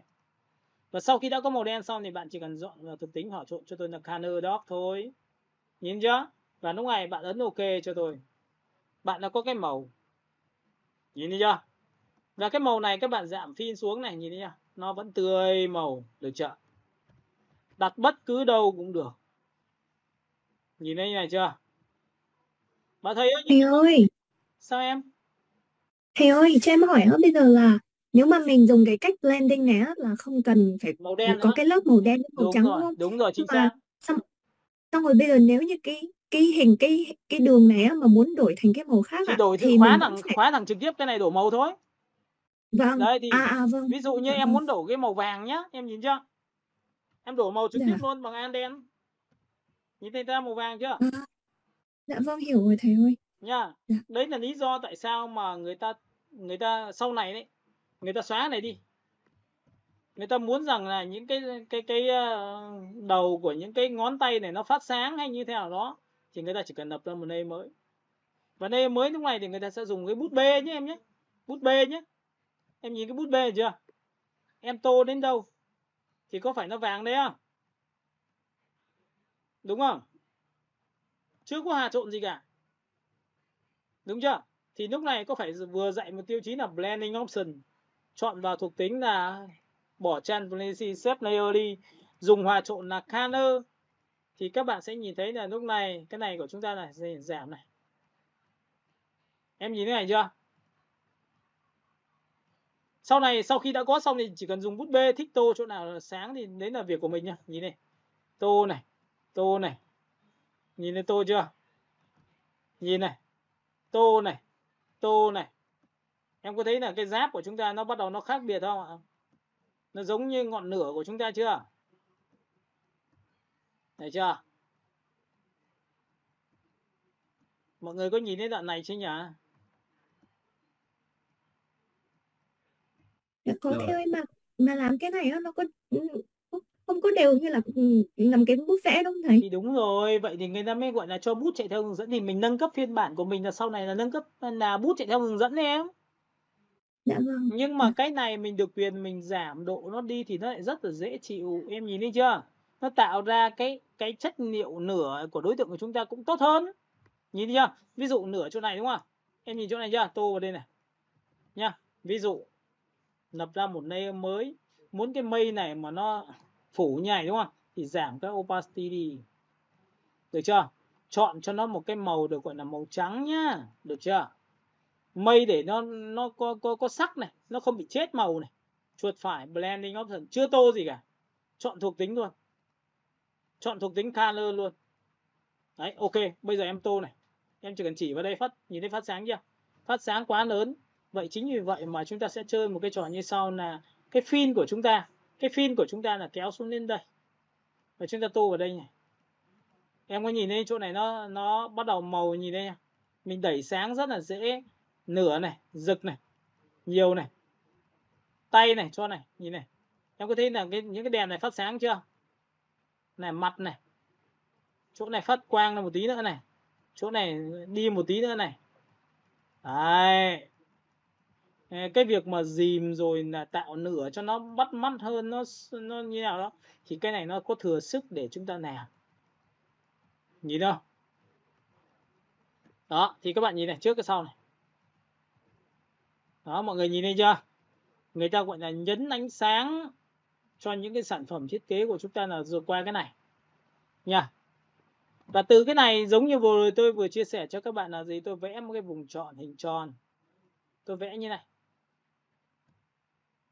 Sau khi vẽ xong thì tôi dùng công cụ Shift F6 làm mềm vùng tròn dưới tầm khoảng 50. Sau đó thì các bạn sẽ lập ra một layer mới và đổ cho tôi một cái màu gọi là tên là trắng. Đây, các bạn sẽ nhìn thấy tôi đổ màu trắng chưa? Các bạn có nhìn cái này chưa nhỉ? Alo. Có theo. Rồi, bây giờ dùng cái công cụ M, có phải vừa rồi thầy có chia sẻ thầy cắt đi một nửa thì có phải được như này không? Đúng chỗ này như này chưa? Thì với cái này các bạn không cần phải chọn màu đen nữa mà chỉ cần chuột phải chọn vào Blending Option. Bỏ thuộc tính. Ấn vào thuộc tính hòa trộn Color. Nhìn thấy phát quang chưa? Thì lúc này các bạn chỉ cần giảm cái fin cho tôi thôi. Nhìn chưa? Và Ctrl T và xoay góc này. Từ phiên bản này các bạn sẽ giữ phím Alt, bạn kéo đây cho tôi một điểm nữa. Được chưa? Giữ phím Alt kéo ở đây. Ctrl T và xoay góc này đi. Và cái này thì như các bạn biết rồi là chúng ta chỉ việc làm sao chọn càng thấp xuống thì nó sẽ càng phát quang bớt đi. Giữ phím Alt, copy đến đây. Ctrl T và xoay nha.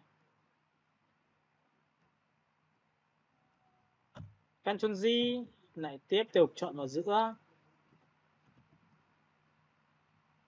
Tất cả những cái giá trị phát quang người ta đều làm qua những cái này hết. Các bạn nhìn chưa? Đấy, từ những cái thiết kế như thế này nó mới làm ra những cái hình thiết kế của các bạn được. Và tiếp theo nữa là các bạn nhớ cho tôi là trong cái thiết kế về một cái chữ chẳng hạn. Ví dụ T. Và sau khi chọn xong thì các bạn sẽ nhớ là các bạn kéo này cho tôi.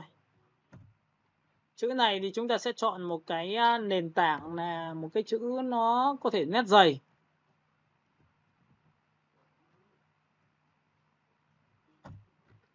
Nhớ nhá, phông chữ mà muốn dùng chất liệu đấy thì bạn phải chọn nét dày. Không thể chọn nét mạnh được, chọn nét dày. Ví dụ chúng ta sẽ chọn vào một vài cái phông chữ theo tắm con dạ. Đấy nha, lúc này thì các bạn sẽ nhìn thấy chọn vào đây cho tôi. Màu sắc như tôi đã chia sẻ cho các bạn biết rằng các bạn hãy chọn cho tôi một cái màu làm sao nó phù hợp. Phù hợp nghĩa sao? Nó phải sáng. Mà đã là sáng thì các bạn có thể chọn một màu sáng như thế này, nó cũng là sáng. Nhưng đã sáng như này thì lại phải xử lý cái nền đằng sau. Phải đặt đúng chỗ, đặt như này là tương phản ok này. Sau khi đã làm xong được cái tiêu chí này, các bạn được quyền là vờn cho nó những cái khối hình mà các bạn mong muốn. Ví dụ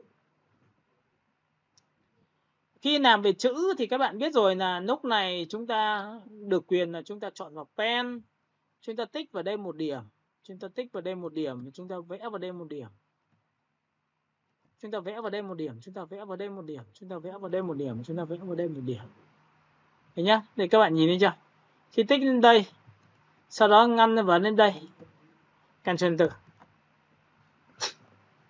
Đấy, các bạn sẽ nhìn thấy là Ctrl Enter lúc này thì tôi đã có trở thành vùng chọn, lập ra một layer mới này, Ctrl Enter này. Và sau khi Ctrl Enter xong thì ví dụ bạn muốn làm cho chữ này nó có khối thì nó rất là đơn giản, là bạn chỉ cần chọn cái giống như vừa rồi tôi vừa chia sẻ cho các bạn, đó là cái bút của chúng ta. Và cái bút của chúng ta thì nó sẽ có một cái tiêu chí là mình chọn một cái màu. Ví dụ tôi chọn nó đậm hơn như này thì tôi tô như này. Các bạn có thấy là ngay tức nó sẽ có khối không ạ? Alo? Các bạn có nhìn thấy nó có khối không? Alo? Rồi thầy ạ.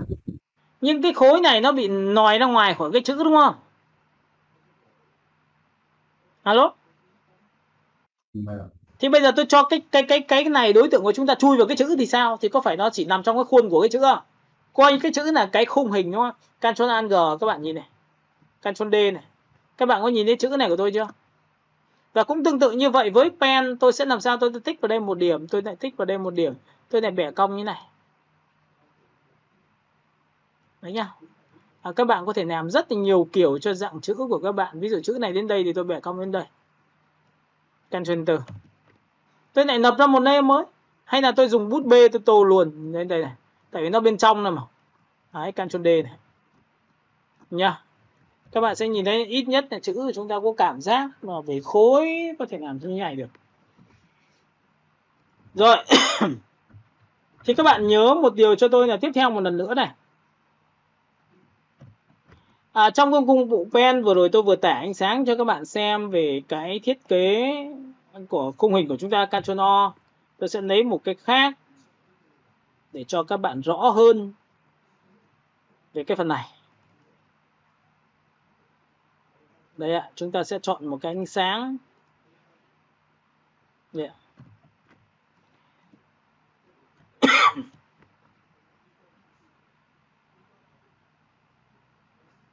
Rồi, chúng ta sẽ chọn vào một cái nền background đây.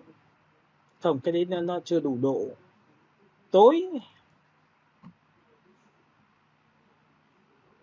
Chúng ta sẽ chọn mỹ phẩm.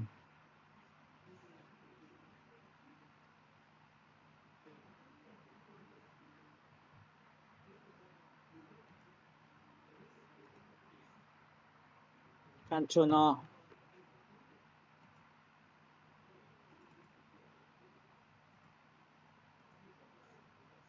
Đây, hình này thì tôi đã cắt rồi.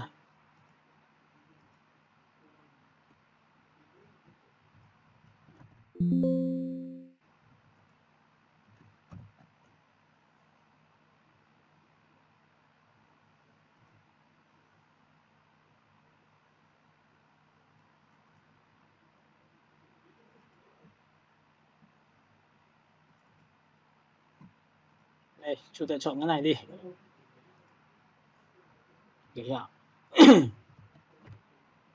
C nhá. Gặp những trường hợp như này thì các bạn chỉ cần chọn vào cái công cụ C crop này của tôi và kéo nền nó lên để nó dài hơn thôi. Các bạn lưu ý cho tôi nhé. Nào, chúng ta chọn vào C. Và cái này thì các bạn đẩy cao lên như này cho tôi. Theo thông lệ bình thường thì đối với cái hình này thì tôi sẽ dùng cái thao tác như sau để nối thêm nền của thiết kế của chúng ta. Dùng công cụ M và quét qua cái vị trí của đối tượng ảnh của chúng ta. Nhìn chưa? Và lúc này chúng ta chỉ cần chọn một cái nền, mỗi cái thao tác đó là công cụ vẽ này, vùng chọn này. Shift F6 này. Quên, chúng ta chọn vào Edit này, chọn vào Fill cho nó cái màu này. Và lúc này thì các bạn chỉ cần chọn vào Content thôi. Là tự khắc cái nền này nó sẽ nối lên cho các bạn. Đó, các bạn nhìn chưa? Đấy là một loại nhá. Rồi, tạm thời như thế đã. Chúng ta lập ra một layer mới và tôi chọn một cái màu đậm. trong cái phần đậm của chúng ta và đổ màu. Sau khi đậm xong thì bây giờ tôi sẽ cho xuống dưới. Và bây giờ thì tôi sẽ dùng cái thủ pháp là làm cho ảnh chuyển vào nền.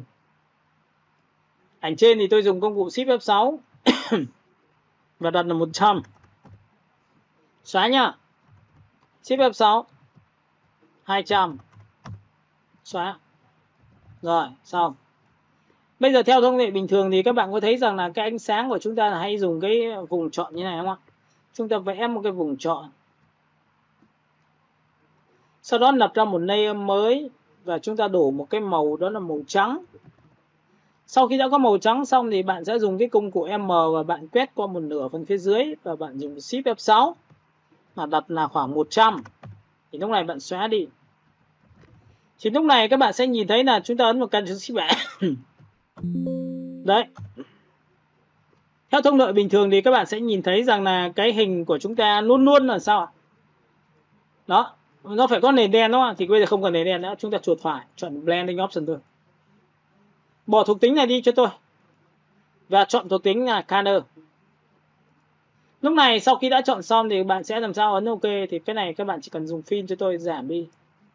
Các bạn sẽ thấy màu nó tươi hơn, nhìn thấy chưa? Đó. Cái này các bạn là cần làm nhòe, chỉ cần chọn vào Filter, chọn vào Blur và chọn vào Gaussian Blur. Nó sẽ chủ động hơn cho các bạn khi làm với ánh sáng, khi chiếu vào vật thể. Đấy, các bạn nhìn nhá. Rất là đơn giản, chúng ta đẩy lên như này, có ánh sáng số 1 này. Giữ phím Alt, đẩy ánh sáng số 2, số 3. Đấy. Thì đấy là cái việc mà chúng ta hay làm với cái thiết kế hiện tại bây giờ. Nó làm về phát sáng hay phát quang thì người ta dùng cái biểu tượng color đó, là chuyên gia làm những cái biểu tượng như thế này. Ok. Các bạn hiểu cái này chưa nhỉ?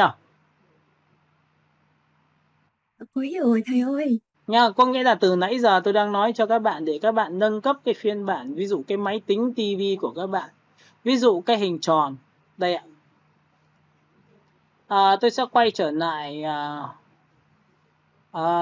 một tí trong cái phần nhóm của chúng ta từ hôm trước.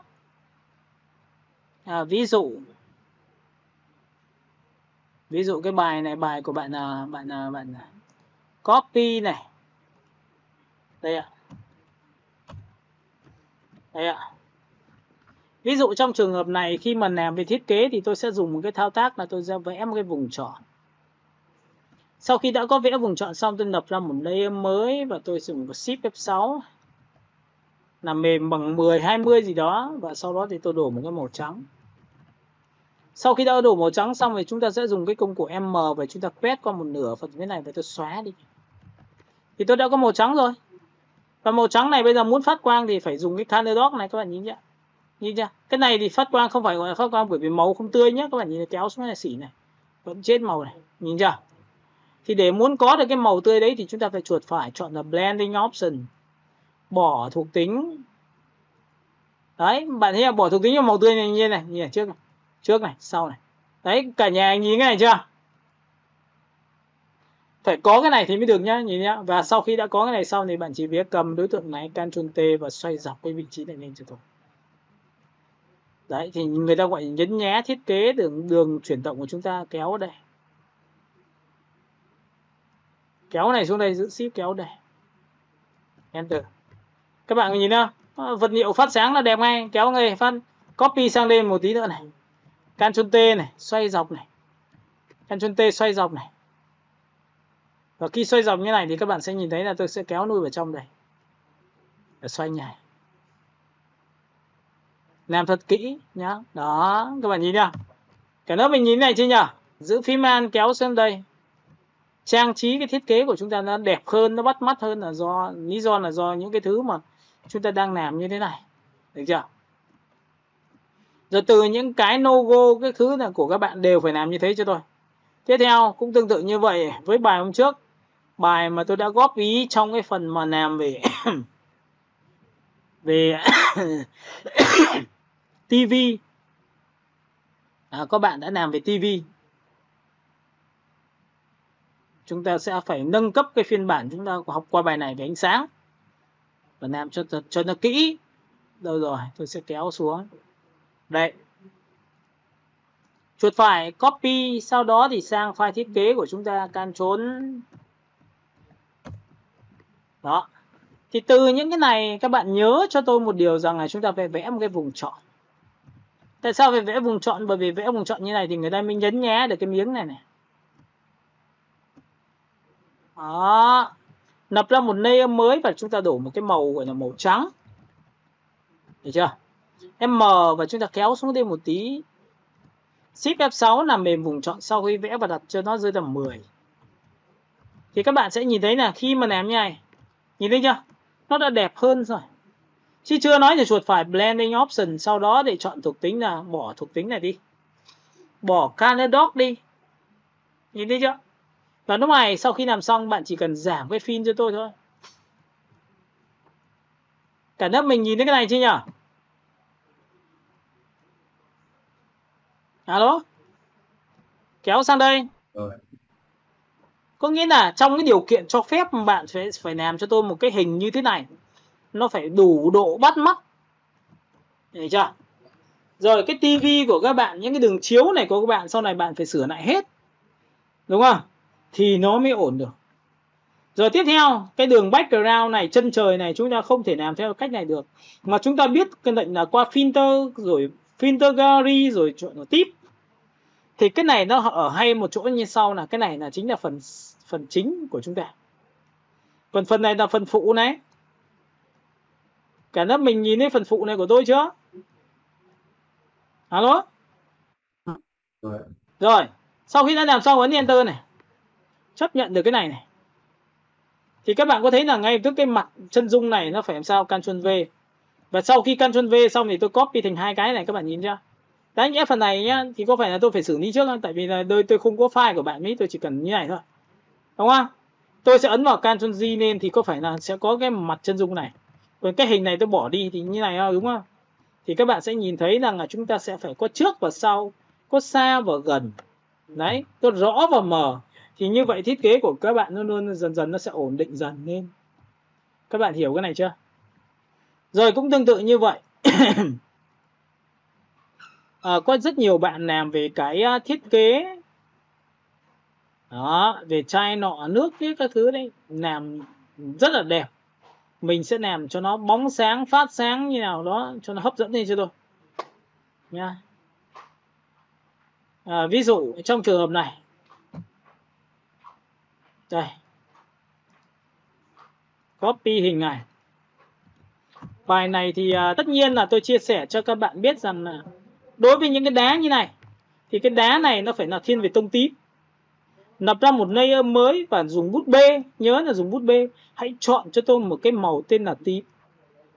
Hãy chọn cho tôi một cái màu tên là thu nhỏ và tô vào đây. Tô vào đến đâu thì mình chọn vào color đến đấy. Cả lớp mình nhìn thấy cái này chưa nhỉ?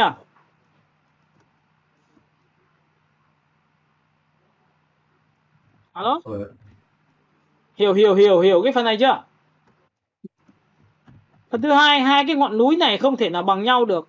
Nên là phải lập ra một layer mới tiếp theo. Lại phải chọn vào y ngắn và chỉ vào đây lấy cái tông màu của cái mây B. Cái bút B này phải thấp xúc một tí để làm gì opacity, tô dần cho nó mờ đi.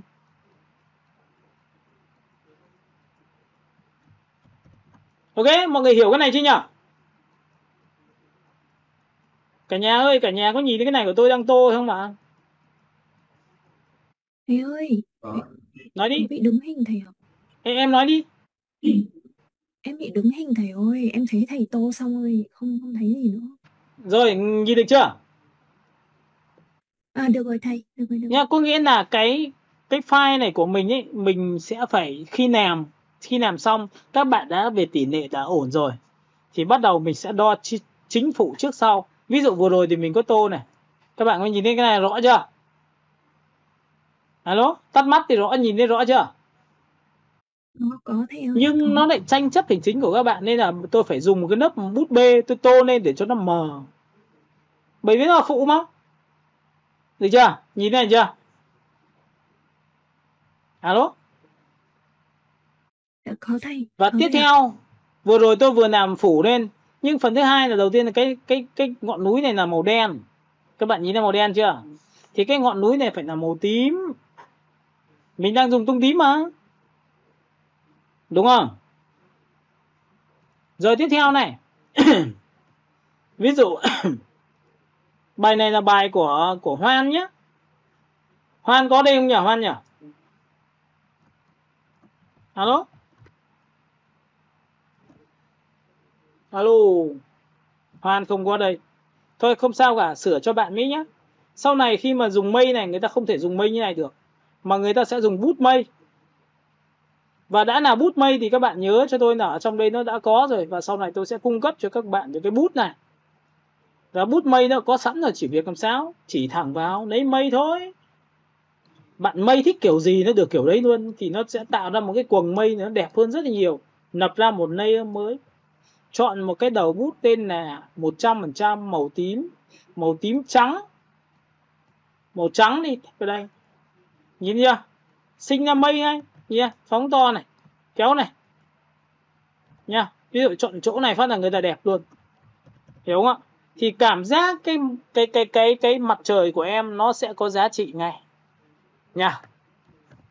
Rồi tiếp theo đấy, khi mà làm thì mình sẽ phải cân đong đo đếm và như vậy. Và phần thứ hai nữa là để ý rằng là cái bóng đổ của cái bục này trên mặt biển thì xuống đây nó cũng phải nhìn thấy cái bục chứ, nhưng chẳng qua nó nhéo theo mặt biển thôi, thì mình cũng phải tả được cái điều đó.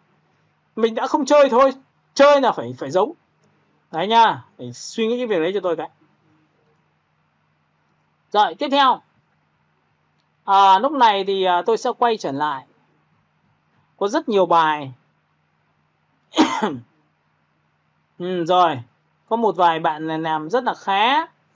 Từ cái bài hôm nay, sau khi mà dùng Kaledoc, dùng ánh sáng các kiểu ấy, thì về nhà là nhấn nhá sáng trên bản thiết kế cho tôi. Sau đó thì buổi sau mới tìm đầy đủ tư liệu, sau đó chúng ta mới làm việc, thì nó mới ngon được nhá, các bạn nhớ nhá. Cả lớp mình nghe cái phần này chưa nhỉ? Đã nghe thầy ơi. Đã rồi. Ok, bài này có bạn nào có khúc mắc gì không? Nhá, bài hôm nay chỉ là đọc ghi thôi. Alo?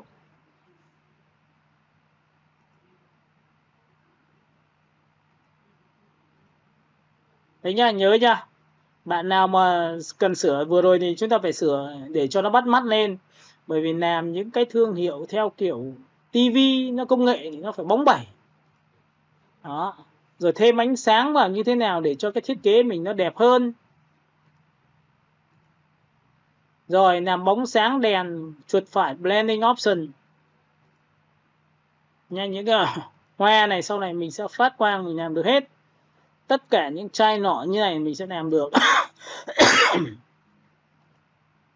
Buổi sau này chúng ta sẽ học về mặt nạ và pen, tiếp theo cái phần sáp. Đó, những cái này sau này chúng ta sẽ gẩy sáng trên những cái cạnh của đối tượng này chúng ta phải làm được.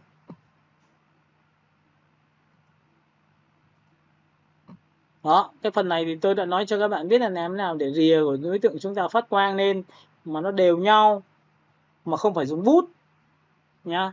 Thì các bạn sẽ phải làm cái việc đó cho tôi. Ok. Rồi, nếu mình còn vấn đề gì không nhỉ? Không thầy ơi. Bài hôm nay các bạn sẽ về nghiên cứu, sau đó các bạn sẽ tự tìm tư liệu. Các bạn sẽ làm cho tôi một dòng như sau. Một, quảng cáo cho tôi nghe này, nghe để ghi bài tập này. Các bạn sẽ quảng cáo cho tôi thứ nhất là tủ lạnh. Ok? Được chưa? Nghe rõ chưa? Tủ lạnh và điều hòa, bạn chọn một trong hai. Thứ hai, bạn sẽ quảng cáo cho tôi bất động sản. Mọi người có nhìn thấy cái bất động sản không ạ? Alo? Alo, alo. Chưa thấy, màn hình không thấy thầy ơi. Có nghĩa là không phải là nhìn màn hình thấy không, mà các bạn sẽ đi tìm cho tôi cái ảnh bất động sản, sau đó thì bạn sẽ làm thiết kế cho tôi nhá. Có nghĩa là gì? Làm rìa của những cái cạnh của các tòa nhà nó phát sáng đấy ạ. Các bạn sẽ bắt gặp rất nhiều những cái tiêu chí đấy trong cái bài hôm nay nha. Các bạn đầu tiên quảng cáo cho tôi là một là bất động sản, hai là tivi, ba là điều hòa, 4 là quay về dòng mỹ phẩm. Nhưng lúc này chúng ta làm nước hoa. Ok, lớp mình nghe bài tập chưa nhỉ? Đã nghe thầy ơi. Các bạn sẽ tự tìm tư liệu và làm nha. Để muốn tìm được cái tư liệu đấy thì như tôi đã chia sẻ cho các bạn, chúng ta ấn stop trước một tí đã. Đây ạ. Việc đầu tiên là của các bạn là phải vào một cái gọi là Google.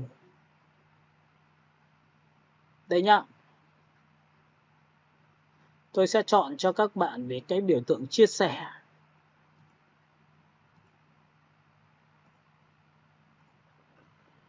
Theo thông lệ bình thường thì các bạn cứ chọn vào Google dịch cho tôi. Ví dụ bạn chọn vào máy giặt. Tất nhiên là chúng ta sẽ chọn từ tiếng Việt chuyển thành tiếng Anh. Đấy là dành cho những bạn. Ví dụ như là tiếng máy giặt. Và sau khi đã có máy giặt xong thì các bạn sẽ copy thẳng trực tiếp lên đây và paste vào. Trong phần này các bạn tìm hình ảnh cho tôi và lúc này tìm công cụ, tìm kích thước. Thì lúc này các bạn sẽ lăn chuột di qua và những cái nào máy giặt đẹp thì các bạn sẽ để nguyên cho tôi và ghép vào phông nền. Thứ nhất, nó có hai giá trị như sau, cần phải có người. Ví dụ tôi thích vào người. Người ta phải có những người giặt. Được chưa? Tìm được cái người giặt nào đẹp thì các bạn sẽ chọn cho tôi. Đấy, như là các bạn sẽ thấy là vất vả mức độ nào để chúng ta khi tìm sản phẩm được một cái ưng ý nhá. Nó không dễ. Được chưa? Phần thứ hai, bạn sẽ đi tìm cho tôi những cái máy giặt. Ví dụ đây là những cái máy giặt. Bạn phải đồ hình riêng ra, bạn ghép vào một cái không gian thiên nhiên. Vậy thì máy giặt liên quan đến thiên nhiên thì chúng ta phải search một từ gọi là thiên nhiên. Được không ạ? Đấy nha, tôi nói như một người, kể cả những bạn biết rồi tôi cũng nói như là không biết. Được chưa? Chả có gì là không làm được, tại vì tư liệu có nhiều người cứ bảo thấy sao tìm nhiều tư liệu thế, đúng không ạ? Chúng ta sẽ chọn một cái thiên nhiên. Và sau khi là chọn thiên nhiên xong thì bạn ấn vào Ctrl C, bạn lại copy vào đây, lại ấn vào Enter cho tôi.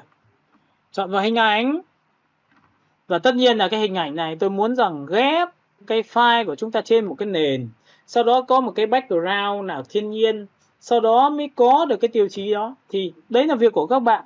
Các bạn sẽ phải tìm làm sao được cái hình ảnh thiên nhiên đấy mà nó hợp với cái giá trị bạn muốn quảng cáo về máy giặt của chúng ta để thân thiện với môi trường. Đúng không ạ? Làm điều hòa chúng ta lấy thiên nhiên từ môi trường vào thì chúng ta phải tìm. Đúng không ạ? Về sau này không ai tìm cho các bạn những cái background này. Bởi vì cái khách hàng ấy, người ta chỉ cung cấp cho bạn mỗi cái ảnh sản phẩm thôi, là cái máy giặt. Hoặc thậm chí là cái tivi thôi, cái điều hòa thôi. Chứ người ta đâu có tìm cho các bạn background đâu. Nhưng người ta tìm background thì còn nói chuyện gì nữa, đúng không ạ? Nên là chúng ta cái khả năng của chúng ta đi tìm ảnh là rất là quan trọng. Nha. Các bạn nhìn nhá. Rồi các bạn nhìn là bất động sản của chúng ta cũng gọi này, bất động sản. Trong cái bất động sản thì các bạn sẽ nhìn thấy ở đây, tôi cho các bạn xem luôn trực tiếp. Cả nhà mình nhìn cái đoạn này chứ nhá. Vẫn đang là nhìn này. Không nhìn được. Ok. Thế nhìn được chưa? Bây giờ nhìn được chưa? Tôi cho lát khoảng một thời gian rồi đấy. Tới khúc thiên nhiên rồi thầy. Đến khúc thiên nhiên rồi. Bây giờ đến bất động sản chưa? Chưa. Sao hôm nay Rồi bắt đầu tới rồi thầy. Sao hôm nay lại chạy chậm nhỉ? Bắt đầu tới rồi thầy. Rồi, có nhìn thấy những cái ánh sáng trên các tòa nhà đây không ạ? Có. Em có thấy là cái này người ta làm bằng cái thứ mà vừa rồi chúng ta đang làm đấy. Hiểu cái này chưa? Rồi. Nên là khi làm về bất động sản là phải làm những cái này. Nha, nhìn này. Nó làm rất nhiều ánh sáng chiếu vào. Nhìn thấy nhiều ánh sáng chiếu chân tòa nhà chưa? Các bạn có nhìn thấy chân tòa nhà chưa? Đấy. Cái vấn đề là sau khi mà chúng ta hiểu rằng là bất động sản như thế nào để sau đó thì chúng ta sẽ phải làm thiết kế. Đúng không? Đấy nha, chúng ta sẽ phải làm kỹ cái này để làm sao. Đây. Các bạn nhìn nha. Làm vật liệu phát sáng là phải dính đến cái này rồi. Đó. Nhìn này. Tại sao nó làm những cái con đường nó phát sáng, nó chạy như này thì mình cũng phải làm như vậy để mình làm quảng cáo cho bất động sản mà. Và những cái tòa nhà là chính thì mình sẽ làm cho nó sáng lên, còn tòa nhà phụ thì mình sẽ để cho nó tối đi. Đấy, bạn có thể quảng cáo cho tôi những cái tòa nhà của Vin. Các bạn có thể làm như vậy nha. Bất động là Vin. Nhìn phát thấy chân trời ngay. Có nhìn thấy phần chân tòa nhà nó phát sáng hay chưa? Đấy, người ta không phải render bằng 3D đâu ạ, mà người ta làm bằng Photoshop nếu mà chúng ta biết cách làm. Còn tất nhiên là nhiều cái hiệu ứng ánh sáng nó nhiều lắm, nhưng tóm lại nó sẽ phục vụ cho cái nền tảng vừa rồi tôi vừa chia sẻ cho các bạn. Và các bạn sẽ phải làm bằng được. Đây, nhìn thấy chưa? Phát sáng này. Đó.